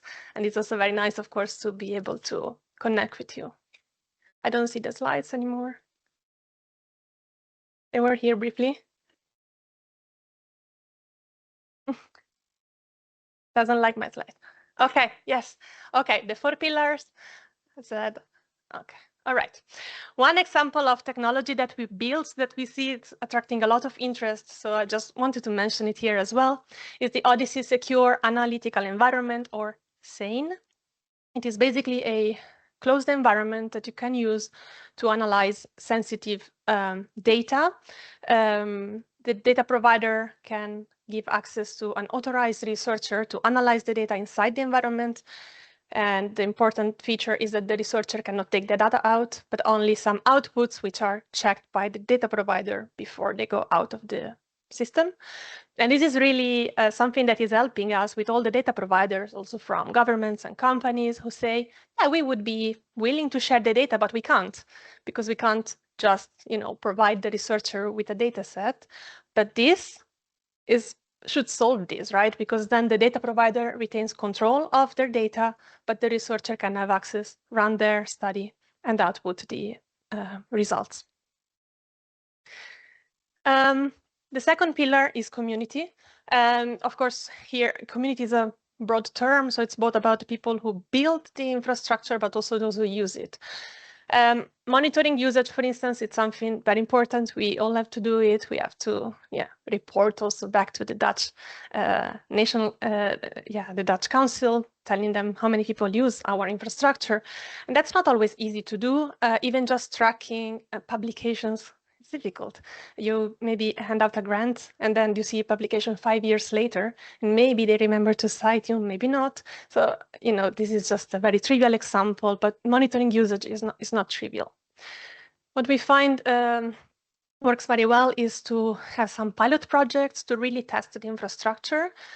Sometimes we have to nudge a lot, but that really helps demonstrating the value of the tools that we build and validating that what we are doing helps the community and is really needed and works. I cannot stress it enough. This takes continuous effort and nudging to talk to the community, keep reminding them what we have, what we can offer them. It's not easy, but we also find that at some point when things work, people will use them. So even if you charge a service fee, if it's needed and if it works, then they will be willing to use it. One example I wanted to bring here is the summer school that we run. This is our 5th year. It's part of the Summer Institute, in Computational Social Sciences. It's a 2 weeks intensive training. And in the second week, we get them to really use tools and data from the infrastructure. So it's really a stress test. So put 20 people in a room and ask them to use your system. We had a few bumps in the last years, but it really helped us improving. So last year we had 20 people using the same environment that I mentioned before, and the environments weren't launching. So for one day, basically, we thought that they would be able to already work on their research, but the virtual machines weren't working. Okay, we learned something, we improved, and now the system is much more robust. but we really needed this stress test to find out about these problems. And also training, PhD students and early career researchers, they really become ambassadors. So then they go back to their institution and then they're happy of, the opportunities that Odyssey gave them. If their deans are happy, they stay members of Odyssey. So it's a nice, it works for us. It's a good investment, let's put it this way. Governance also very important. You need to have, well, for us, it works to have a solid governance where it's clear where decisions are made, how to allocate resources, but it also has to be flexible because you have to be responsive to changes in, context. So we work with year plans that are approved by our governance structure. It's important that all the different stakeholders are represented so that you can make sure that you don't only take into account the needs of, for instance, the academic partners, but also the infrastructure providers. And it's very important to make sure that you can use your governance bodies to build accountability and trust.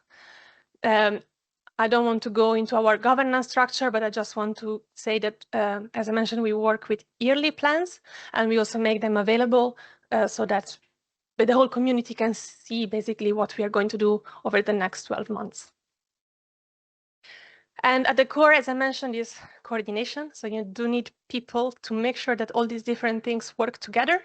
At Odyssey, we have a team of 6, actually now 8 people in the coordination team, and we oversee everything from, project reporting to, I don't know, scheduling meetings, to really talking to the researchers and tracking publications and everything. And this is really important work, and it shouldn't be forgotten.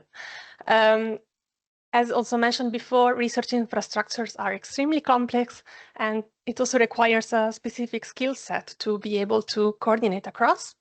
And I want to say that retaining personnel is also a problem for us. It has been a problem for us, especially in an uncertain landscape with temporary funding, etc.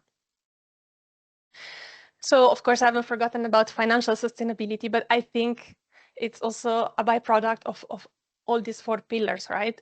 To ensure sustainable core funding, you need to procure, to provide mature systems. You have to build trust in the community. They need to know that when they come to you, your tools work, and also that if they come to you with their need, you will help them realize them.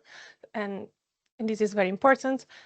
But also competitive funding is important, and for that you need to keep having vision, have ideas on how to innovate and how to create impact.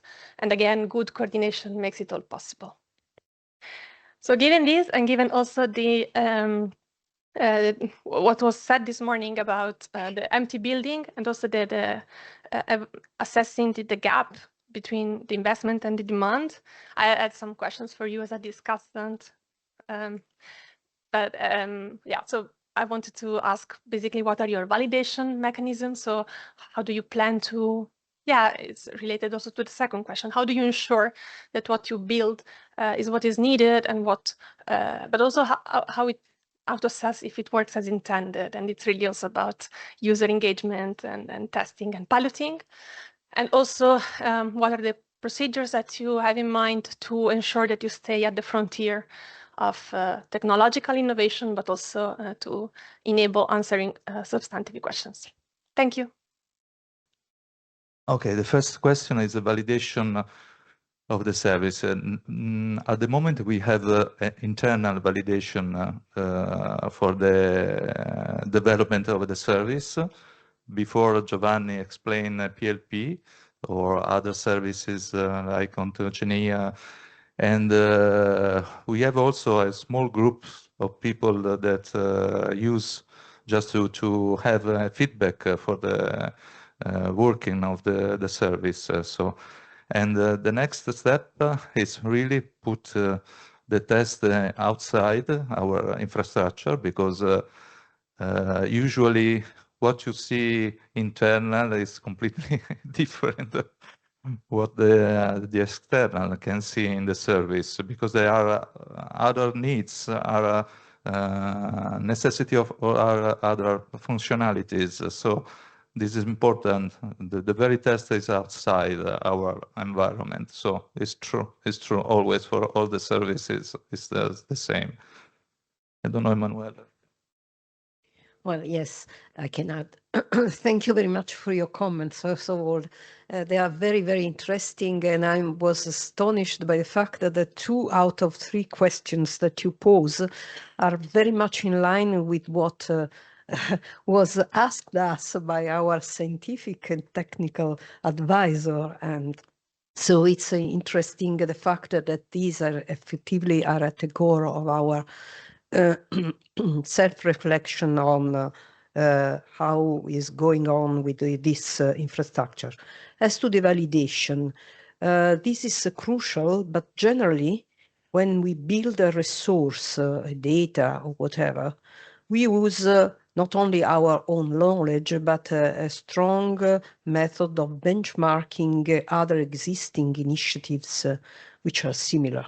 And the benchmarking is very strict because we confront and benchmark how we are going on, how the solution adopted in other realities can be translated in our reality, how much the choices are sustainable in the future, what does it needs, what kind of evolution they get. So it's a validation which is internal, but not so much internal, because then we have to deal with the access and users.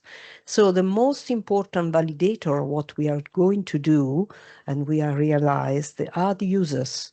If the users consider the data, the resources we build useful, they have validated the data. In the process of building the data, in the process of building the resources, what the effort we can do is to share what we are doing with other communities and to benchmark what has been realized. For instance, in your case, for instance, for the panel, for the probabilistic panel, we have a strong and intense benchmarking of what you have realized. But the same holds true for non-probabilistic panel, because we have a benchmark with other existing realities in Europe. So this kind of exchange is a most important mechanism for validation, I think, because these services and these resources are basically for research. And then the other 2 are, I repeat, very much in line with what Professor Vitali told us. So, but I prefer that Marco goes on, or if you want to say something, okay. For the third question, in terms of procedures, usually the task group that are developing the services make some tests internal. Then the service is presented to the management group. We meet weekly on the Monday, and so all the specific meeting for the service.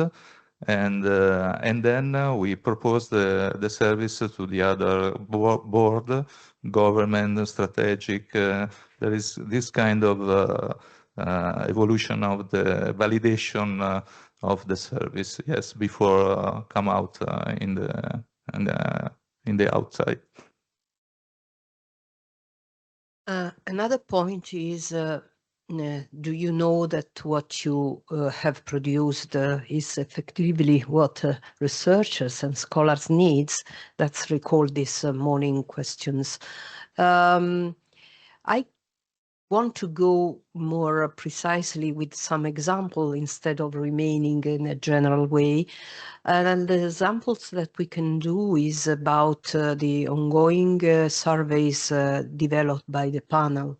These are one important sources of data for us, and it's clear that we should have a very important control on how we go on with our main surveys and the other surveys that goes with the main one, because there must be used for producing data and evidence useful for analyzing the crisis existing in society and in the economics, but also for anticipating, as I said this morning, future crises or ongoing crises, elements that can appear just with some traces now, but can evolve in a very problematic ways.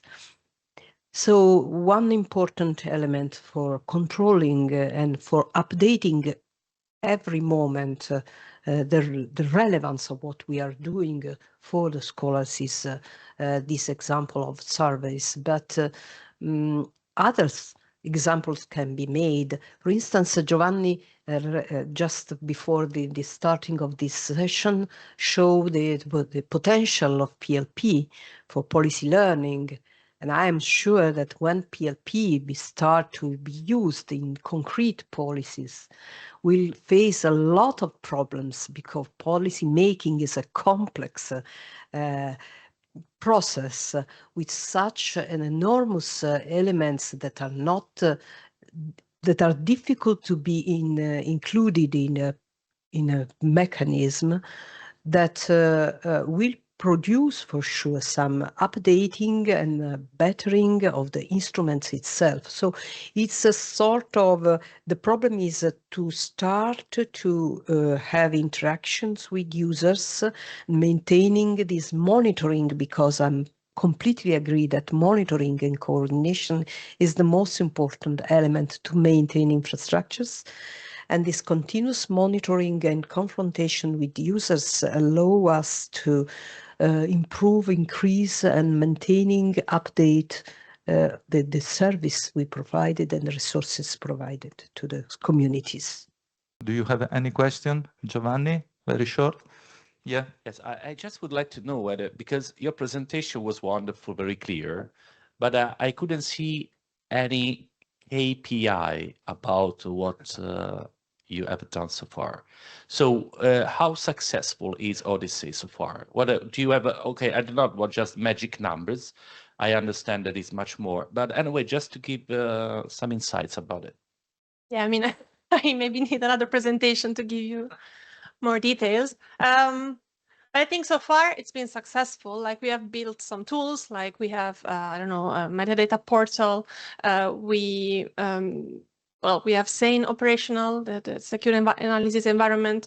But I think, yeah, I mean, I can give you the list, but I think we are quite happy with the usage now. We are known. We have good numbers when we have grants, when we have events, people come to us. Still, you have to keep going to the departments and to the teams and remind them that we exist, because, yeah, people forget. And also they maybe know about something that we built 3 years ago, but they don't know what we are doing today. So we really have to keep working and talking to people. We do have some KPIs. They are also in the annual plan, so everything is published. You can check them. But I also think we keep improving the targets also to keep pushing ourselves. But yeah, I would say that it is working well so far, and it also seems like the Dutch National Council has been happy, because they awarded us with a new project, so that also is good. Is good validation, I hope. And now we are also going to be involved in a few European projects, and I think that's going to be a good next step to really raise our international profile and better aligning what we do with what others in Europe do. Okay, as a follow-up, Angelica, there's also in the SHOCK NL and in the macroscope proposal a long list of KPIs that Odyssey has. But I wanted to say something to Emanuela. It was mentioned before as the third component in your list. What was very important for the list panel at the moment where we were standing 11 years ago, where you are right now, no funds anymore, what to do. And what was very important for us, that was the user community, and we call them the ambassadors.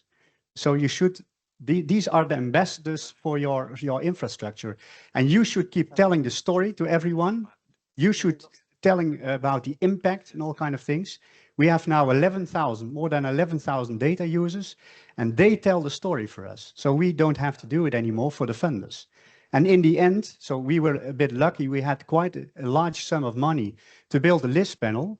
And we could also give researchers free access to the panel. So they could collect data for free in a probability-based panel. And all these researchers went to their deans and said, well, after 7 years of funding, this cannot stop. We should continue. And then all the deans, all the universities came together, and in the end, Odyssey was built. So that's what you have to do, but do it yourself, but also use ambassadors. And these are the researchers. Yes, definitely yes. And we've used the PhD students and their work, for instance, in RISIS for producing elements and KPI on how useful are the resources for researchers. So it's definitely one important task. Yes. I think about a certificate of ambassadors really published in the world for our really interested people that are following our project infrastructure. So very, very good point, this kind of suggestion. Thank you, Marcel.